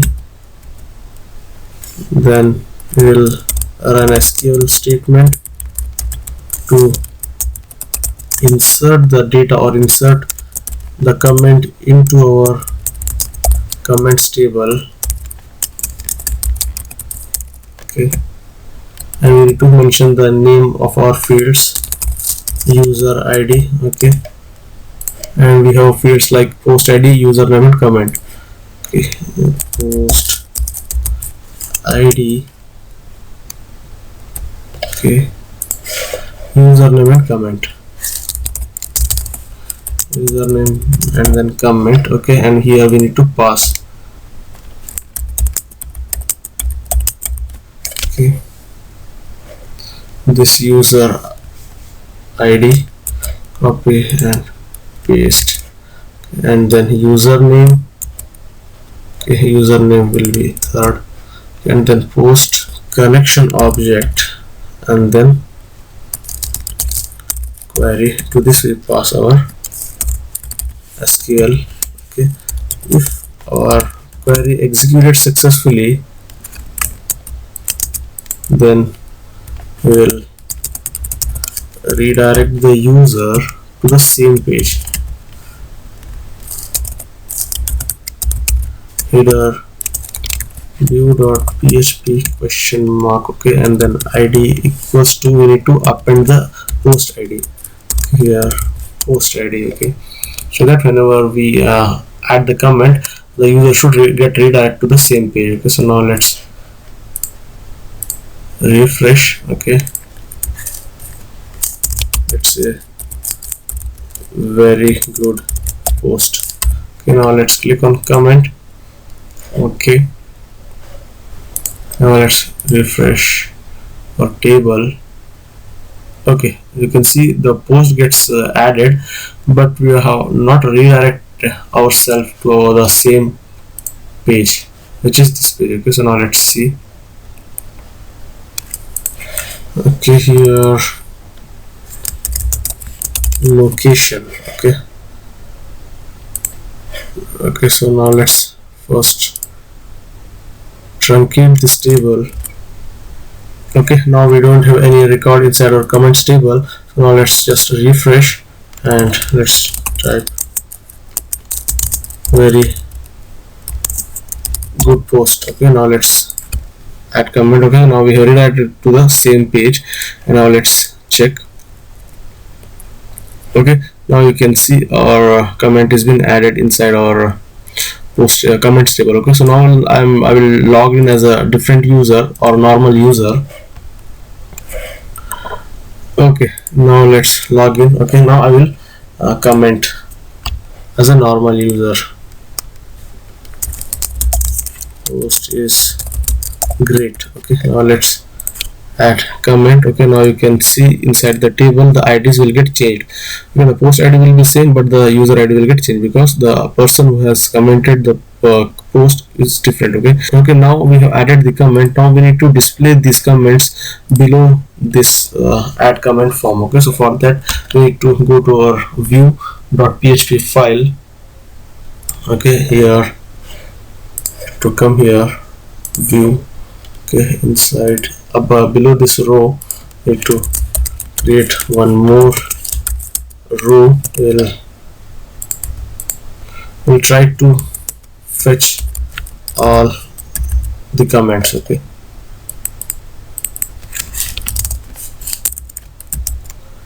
then comment query. We need to write a select query, select everything from comments table where post ID equals to the ID, where the ID equals to ID. Okay, okay, and then order by ID. Okay, descending. Okay, so now let's see that afterwards. Let's execute this query. Okay, so let's come here. Let's just copy this entire thing. Let's copy, put it here, then comment result. Okay, let's copy here. Okay, here as well. Okay, and here it should be comment. Okay, now let's get the username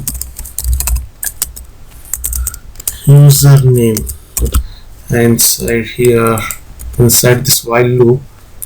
Okay, first we will close this while loop. Okay, and open this while loop. Okay, and then here we'll use a p tag to display our comment. Okay, and posted by. Now let's refresh.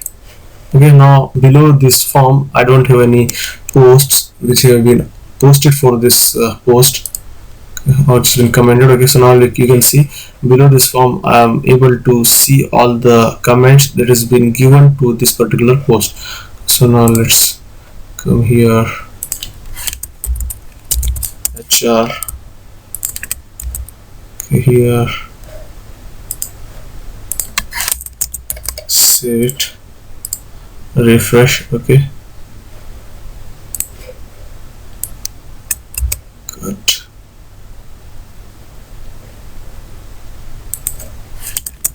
Okay, let's refresh. Okay, you can see all the posts are displaying. Okay, so this was the this is the latest post, so I should bring it to the first. Okay, so now let's come here and inside this select query should use order by clause, order by ID in descending. Okay, you can see the latest comment will display at the top. Okay, so now for this post we have two comments. Okay, now let's go back to the dashboard and let's give a comment for this post. Okay, so let's say this post is very informative. Okay, let's add this. Okay, the moment when I add, okay, right now we don't have any comments for this post. Okay, now I will add a comment. Click on add comment. You can see immediately we got the comment displaying here just below the post. Okay, so this is how we can add a comment and display those comments just below our comment form. And in this video I'll be discussing how to view or how to list it down all the users that have registered to our blog application. Okay, this video or this tutorial was requested by one of my viewer to make a video like this where I can display all the list of all the users registers. Okay, registered to my application. Okay, so for that first we need to create a file with a name as users. So I'll just right click and then click on, okay, I'll just save it with name as users.php. okay, now come here. Okay, so let's close this. I'll just copy this and I will put it here.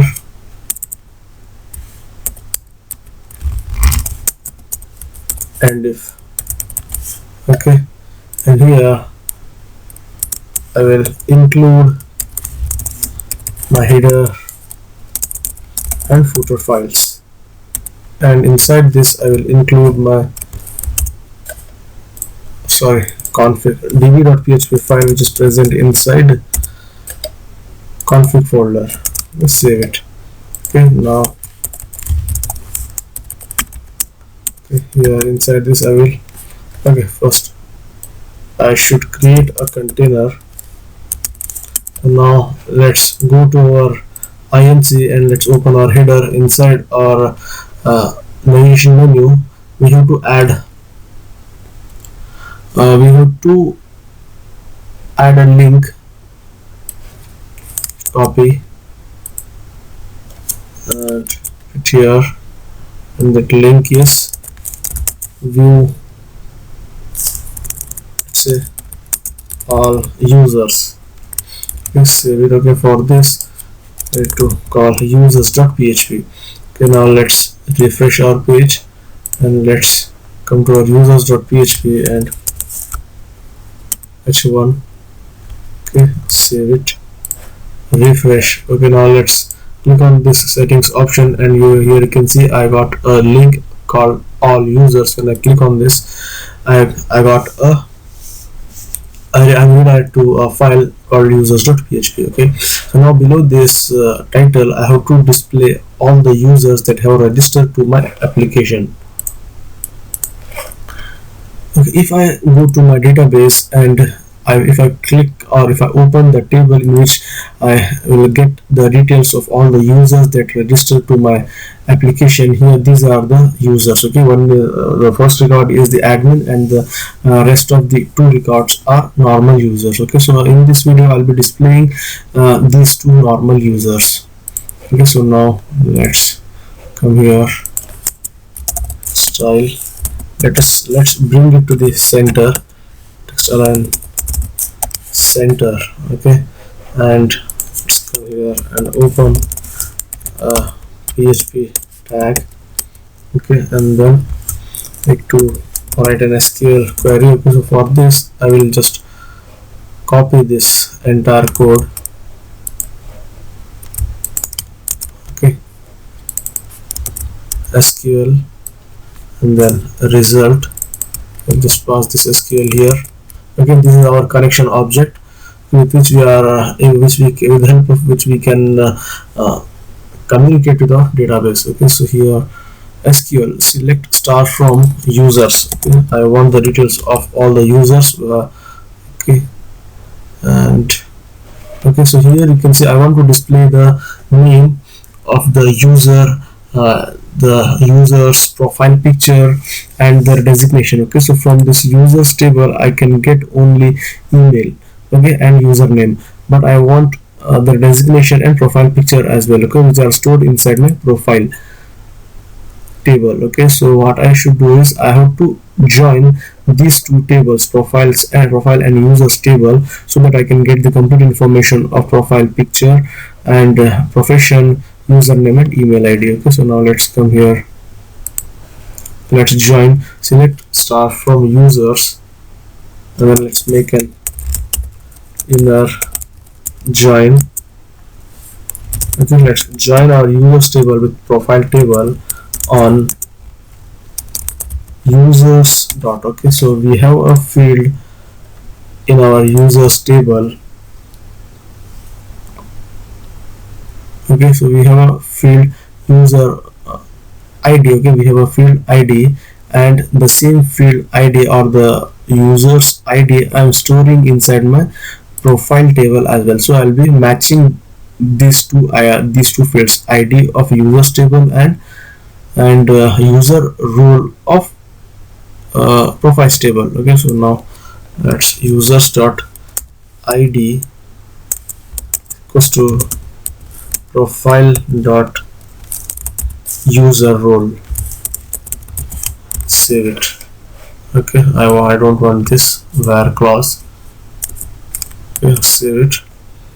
Here just copy and put it here. Okay, and then here I want, this is users, I want ID, I want, now need to close this, open. Okay, now let's create a row class row.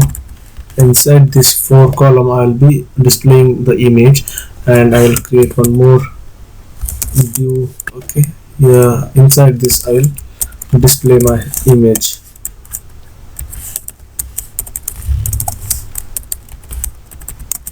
Okay, to avatar. Okay, and the profile pic, you can see it's displaying an error. Okay, that means we have made some mistake.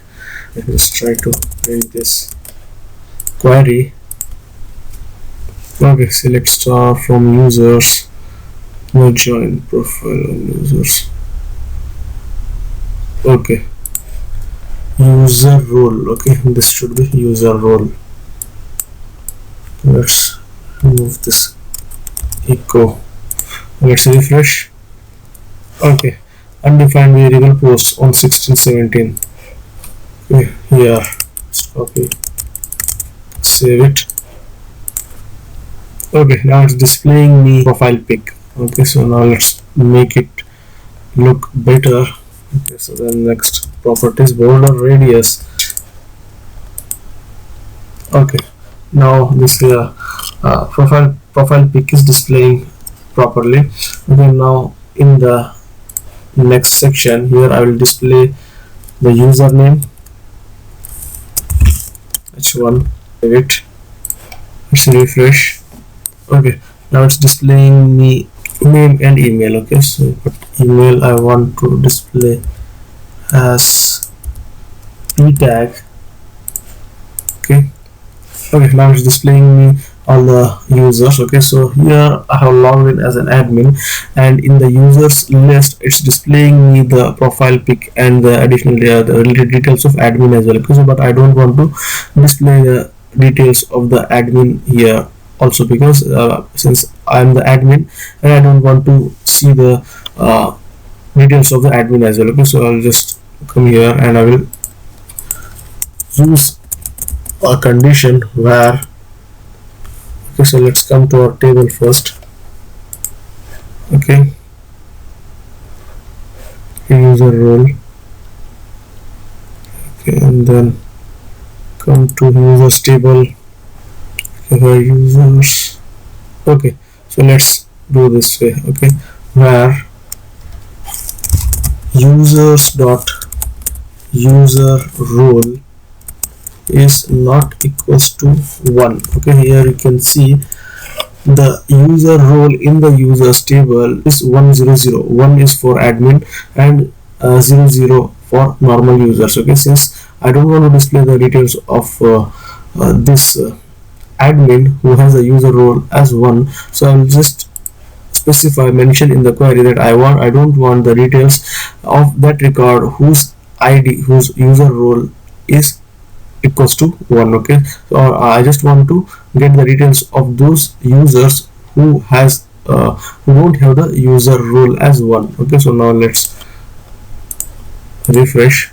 Okay, now it's displaying the records of 2 users. Okay, normal users. Okay, so now this is how we can display all the users information. Okay, now let's go to dashboard, and now if I go to again the settings option, if I click on all users, it will display me all the information of all the users. Okay, so now let's log out. Okay, and this particular section should only display to admin. Okay, so here I have logged in as an admin, so when I click on this, okay, so let's go from the URL users.php, so I'll be able to see this section where I can see the different users. So but now if I try to log in as a normal user, so let's try to log in as a normal user. So I'll just log out from the admin, and I'll log in as a normal user. Now log in as a normal user, and still if I try to go to users.php, it will display me all the users. Okay, but it should not display all these users when a normal user gets logged in. Okay, here. Okay, so now here inside this drop down settings, it's displaying all users as well. Okay, so we need to hide that option as well from the normal users. So for that we need to use some if conditions, with the help of which we can display these settings only to admin. Okay, so now let's do that first. Okay, so now let's come here to our header, and here. Okay, let's put a if condition. Okay, here if the logged in user, okay, user's id is equals to 1, that means that user is an admin, then he can see this.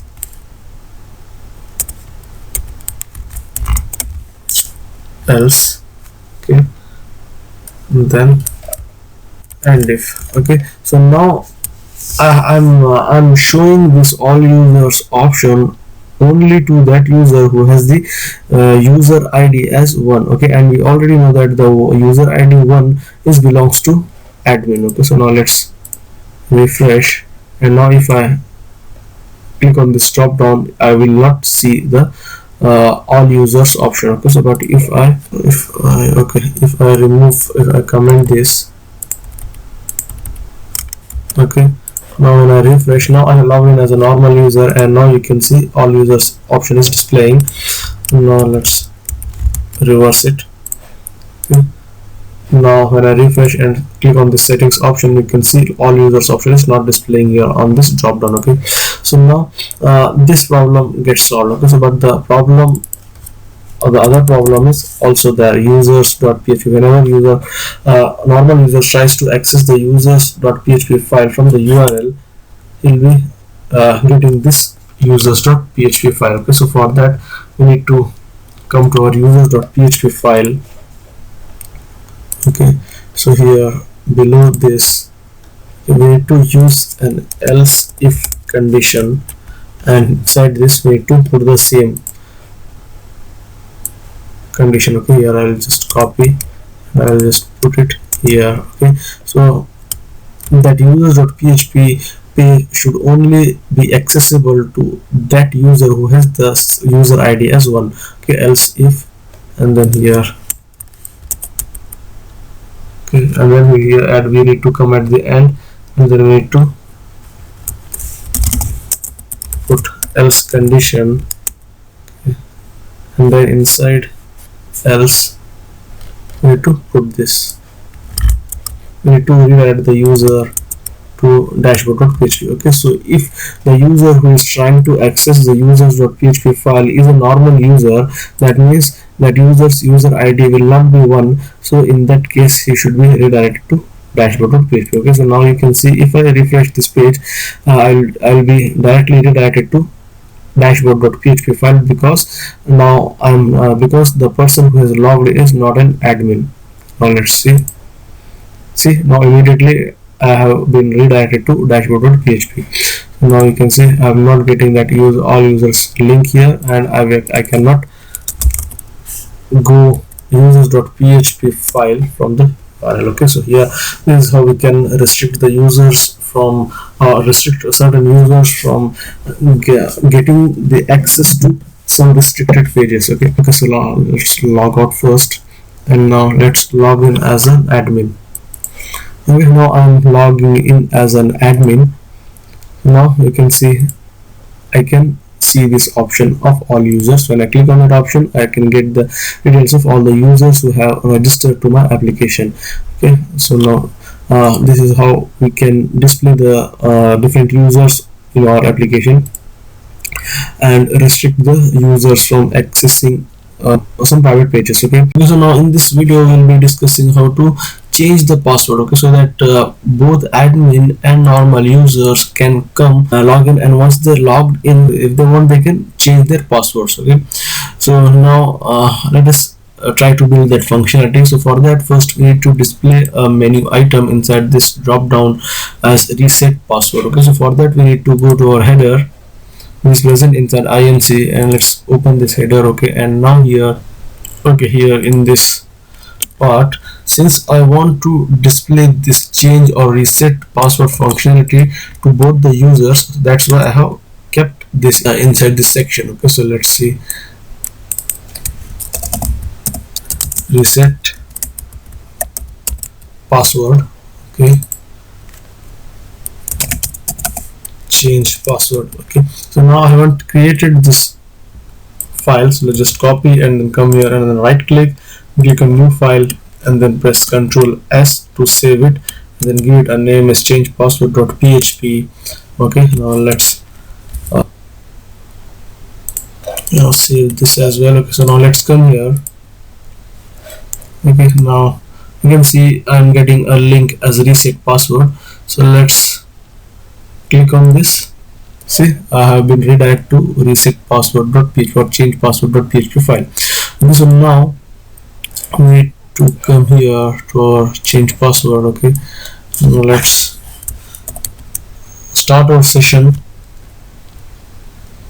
Okay, for that I'll just copy this. Just copy this entire code from div.php and I'll just paste it here. Okay, div is closed. Now okay, this one is footer and if. And now let's refresh. Okay, now let's come again to our settings menu and click on reset. Okay, so now we have got a header and footer and a container as well. Okay, so now inside this we will create our password change functionality form. Okay, so for that I'll just go to my profile.php file, and from here I'll just copy this entire code, and I'll just copy this entire markup for our profile page. Okay, I'll just copy this and I'll just come here and I'll put it here. Okay, I'll save it. Okay, so here I just need to change it to reset password. Okay, and then we need to change our action here as well. Okay, so here change password. Okay, and here we are not trying to post any image data, that's why I'll just delete it. Okay, and we are sending a post request to our change password.php file, that's why here I have mentioned a method as post. Okay, now let's close this, and here we need a field called email. Okay, first of all I need a field called email. Let's just first refresh this. Okay, so now it's displaying me this form, and now I just need to change the fields. Okay, so let's come here. Okay, here email as well, and email. Okay, now the next one is current password. Okay, so while changing the password or resetting the password, we'll be asking for the user to enter their current password, and then we'll be asking them to enter the new password. Okay, so we have to check the new password with the current password, because if the user is trying to reset the password which is the old password, okay, if older password and the new password will get matched, then you are trying to set your old password as a new password. Okay, so that should not be done. For that we will ask the users to enter their current password as well. Okay, so for that current password, just copy and I will just put it here, password. Okay, here current password. Okay, here the type will be. Okay, so let me just make it as text for time being, so that I can show you the password that I am trying to change. Okay, so now let's just copy this and put it here, and then this one should be new password. Okay, and then new password. Okay, and then here at the end will be. Okay, so this is for displaying our error messages. So let's reset password. Okay, so whatever name we will be giving here, the same name we have to put here inside our error displaying error messages section. Okay, so I'll just copy this, put it here. Okay, and then reset password. Let's save it. Okay, now let's refresh. Okay, now it's displaying email, current password, new password. Okay, but I just need to increase the size of the columns. Okay, so for that I'll just come here at the top. Okay, here it will be, let us make it as 4 column and let's change it to 8. Okay, here as well 4 and 8, 4 here and 8. Okay, now save it. Let's refresh. Okay, now it's displaying perfectly fine. Okay, so let's come here. Now let's come here at the top. Okay, then we need to use an if condition. Okay, if is set $_post. Okay, we need to give the same name what I have given for our button or submit button. Here you can see the same name we need to put here, and then we need to get the values, form values. Okay, so like email, new password, and current password thing. Okay, so email $_post and then email. Okay, and then just copy this. We just copy and put it here. Okay, and then current password, name for your email. Okay, you can see this for this email input type I have given a name as email, that's why I have given email here. Okay, and for this current password, you can see this current password, same name I'm referring here.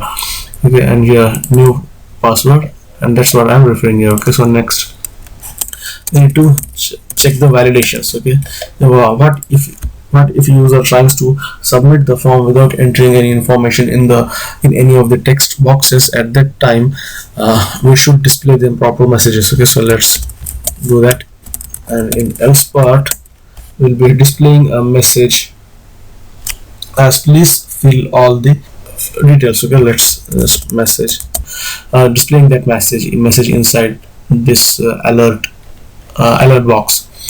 So now if user has entered the entire information, each and every text field information, then I'll be checking.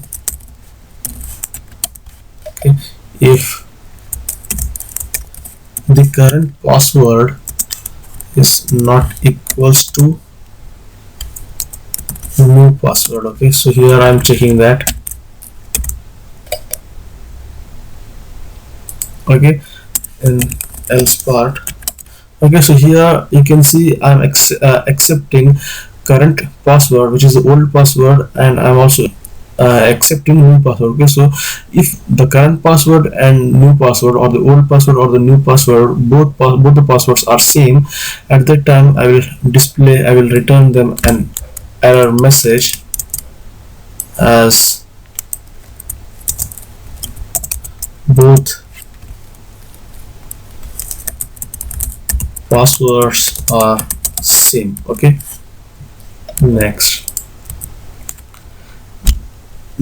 I will hash.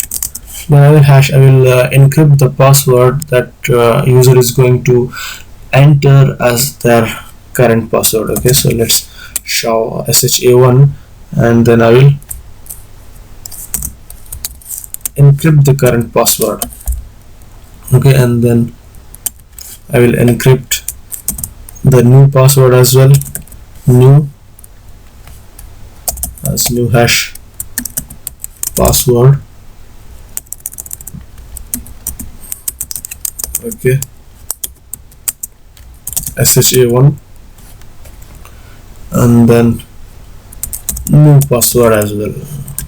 Okay, so I'm encrypting both the passwords, both current password and new password into an encrypting format using SHA-1. Okay, so next I will write an update query, or first I will write the select query.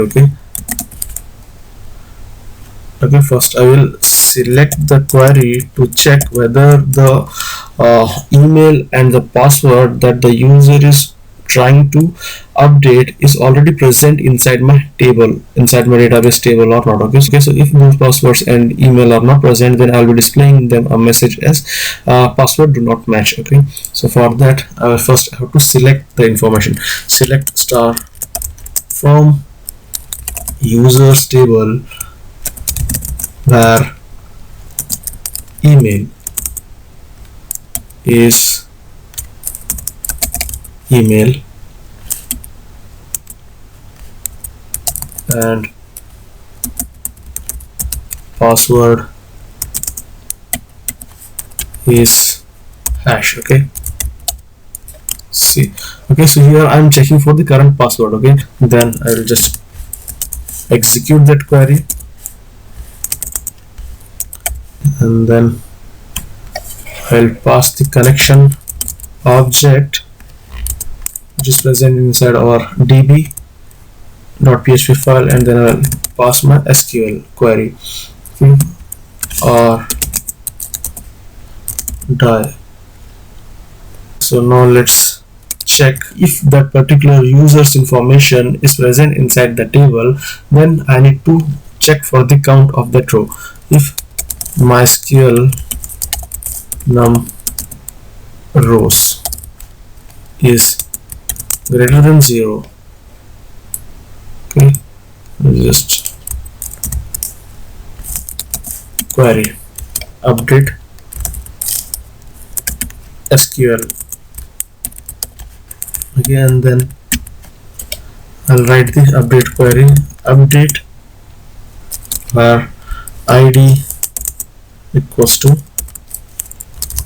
user id. Okay, so now this user id I should get from the session. Okay, so for that I'll come here,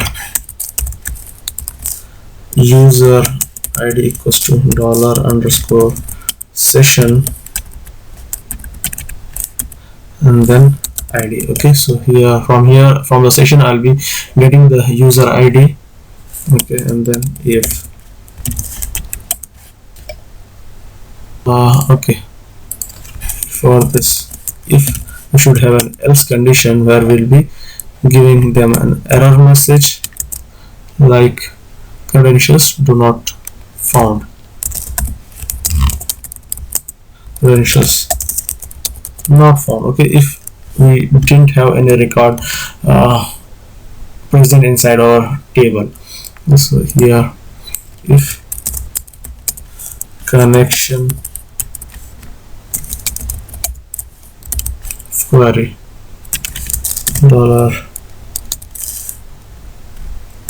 $update SQL. Okay, just copy. Okay, if our update query gets successfully executed, then I will display the messages. Else we give them a message as failed to update. Okay, now you can see we have completed our functionality of updating the password. Now let us check it. Okay, so now let's log in as a normal user first. Okay, so let's log out first. Now you can see now I have logged in as an admin. So let's log out and try to log in as a normal user. Okay, now you can see I have entered the email and password of the normal user. Okay, so now I'm trying to log in. Okay, so now let's try to change or reset the password. Let's click on reset. Previously the password was Michael. Okay, so let's come here. Okay, let's click on reset password, and now let's enter the email and let's type Michael. Okay, let's try to update as a Michael Brown. Reset as Michael Brown. Okay, so and then let's try to keep the same new password as the current password. Now let us see what error or what message it's going to give us. Now let's click on reset password. Okay, now it's displaying both passwords are same. Okay, so that means that functionality is working. Okay, so now let's enter the email again. Okay, now so let's try to enter a wrong password which is not exist in our table. Let's search Michael Brown. Okay, now let's check for that validation as well. Now let's click on reset. Now it's displaying me credentials not found. Along with that, it's displaying me an error. So now let's see. My skill number expects parameter 1 to be a free source. Okay, so let's go to our 19th line, number 19th. Okay, here,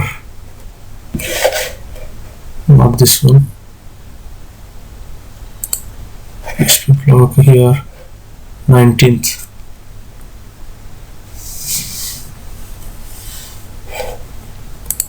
Okay, now let's should be MySQL I num rows. Okay, let's refresh and let's refresh the page. Okay, now let me just enter the email. Okay, now I have entered some false credentials. Now it should display me credentials do not found message. Let's click on reset. Okay, now you can see the credentials not found message is displaying. Okay, so that validation is also working. Okay, now let us enter correct current password, old password and new password, so that we can change the password. Okay, so now let's enter it. Okay, now I'm trying to change or reset the password. Previously the password was Michael and now I'm changing it to Michael Brown. Okay, now let's reset. Okay, now it's displaying me password updated successfully. Now let's log out. Okay, and let's try to log in with the previous password. Okay, now I'm trying to log in with old password. Okay, so now let's try to log in. Okay, now it's displaying me username or password is incorrect. Okay, previously before resetting the password it was allowing me to log in. So now since I have changed or reset my password from Michael to Michael Brown, so now it's not allowing me to do that. Okay, so now I need to enter the new password. Okay, now let's change it to Michael Brown. Okay, so this is the new password that I have set for this user, and now let's click on login, and now it's allowing me to enter into the normal users dashboard. Okay, so now this is how with this we have successfully tested each and every validation that we have set for our changing password functionality. Okay, in this video I'll be completing the functionality of deleting the post, and this video will be the last video of this tutorial series of developing a blog application using PHP and MySQL. Okay, here now you can see I am on my on users dashboard. Okay, so but still here the users can see edit and delete links. Okay, that should not be done. This edit and delete link should only visible to admin, so that admin can only perform editing the post and deleting the post. Okay, so we need to hide these functionalities, these two functionalities, from normal users. For that we need to go to our dashboard, and we need to use an if condition. We need to put an if condition. If $_session, okay, and we need to check the ID. If the session ID is not equals to 1, that means the user is the normal user. Okay, so the ID session ID 1 belongs to admin, and if the session ID is not 1, then that means it's a normal user. Okay, so for normal user I'll be displaying only view functionality, and in else I'll be displaying all the three functionality for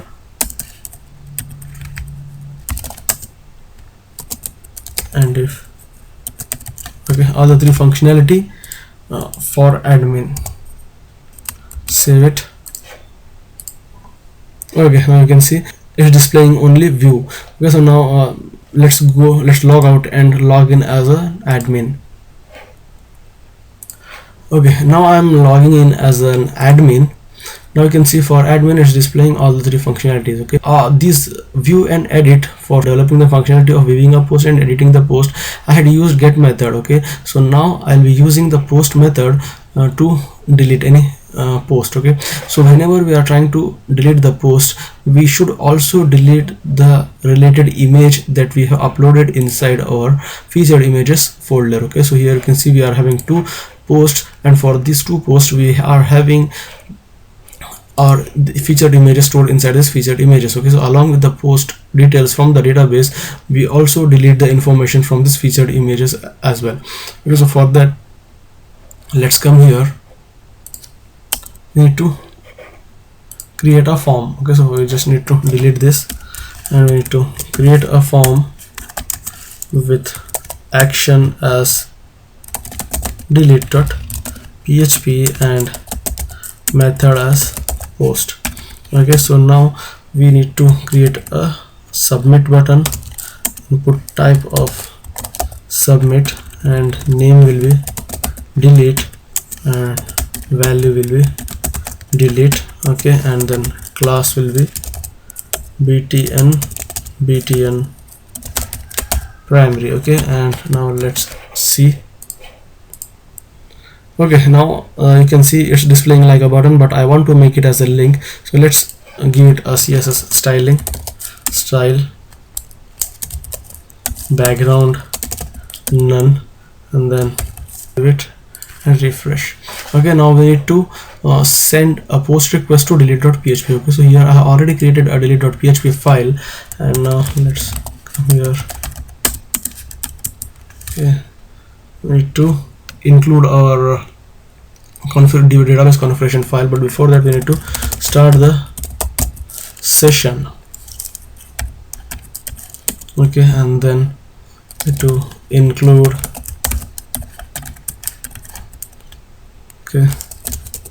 config/db.php. okay, and then if is set $_post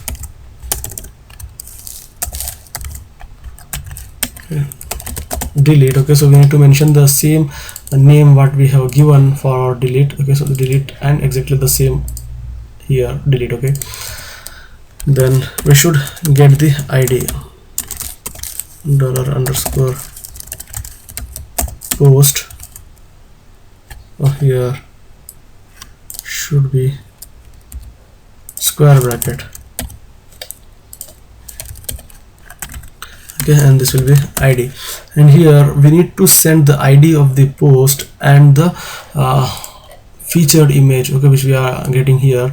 Okay, so the ID and the featured image as a hidden field. Okay, because we need to delete the reference of the image from the featured images folder. Okay, so for that reason I need to get the ID to delete the record from the table, and I should get the featured image to delete the reference from this featured images folder. Okay, so for that reason I have to send these two information as a hidden field along with the post request. Okay, so now let's create two input of type hidden and name as ID and value as $ID, and this one featured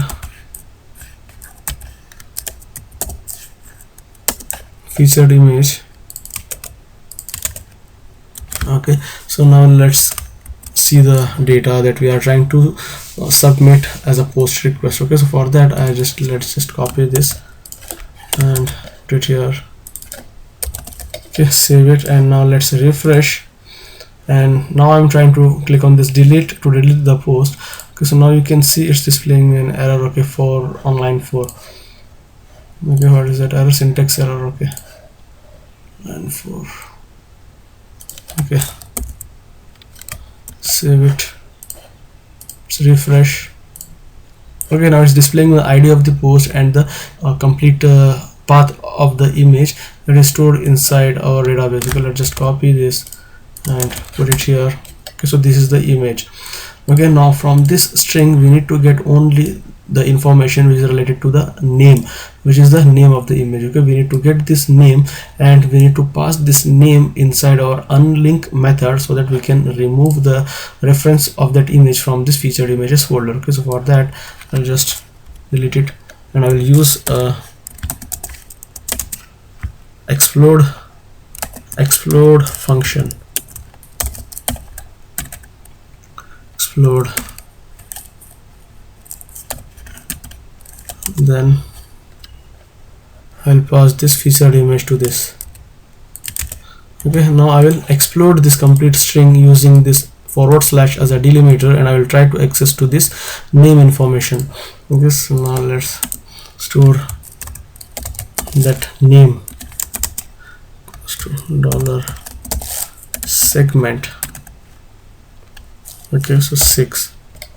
Okay, so in the 6 index, this 6 is the index number in which this image name gets stored. Okay, so inside index 6 we are having our image name, so that's what I'm targeting here, and I'm getting that image name and I'm storing inside this image variable. Okay, and then I'll write the SQL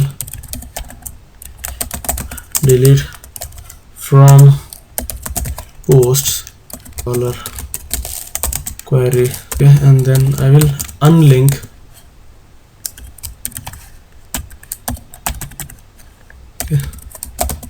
Okay, as you can see here, our images inside our project folder, featured images are stored inside featured images folder, which is present inside assets folder. Okay, so we need to go to that particular location, assets slash featured images slash okay, and then image. Okay, so by doing that, the moment this query gets executed, immediately after this query gets executed, this unlink function will get executed and it will remove the reference of that particular post which I'm trying to delete here, and that image will get deleted from this featured images folder as well. Okay, so now if our query gets executed successfully, then we will be redirecting the user to dashboard.php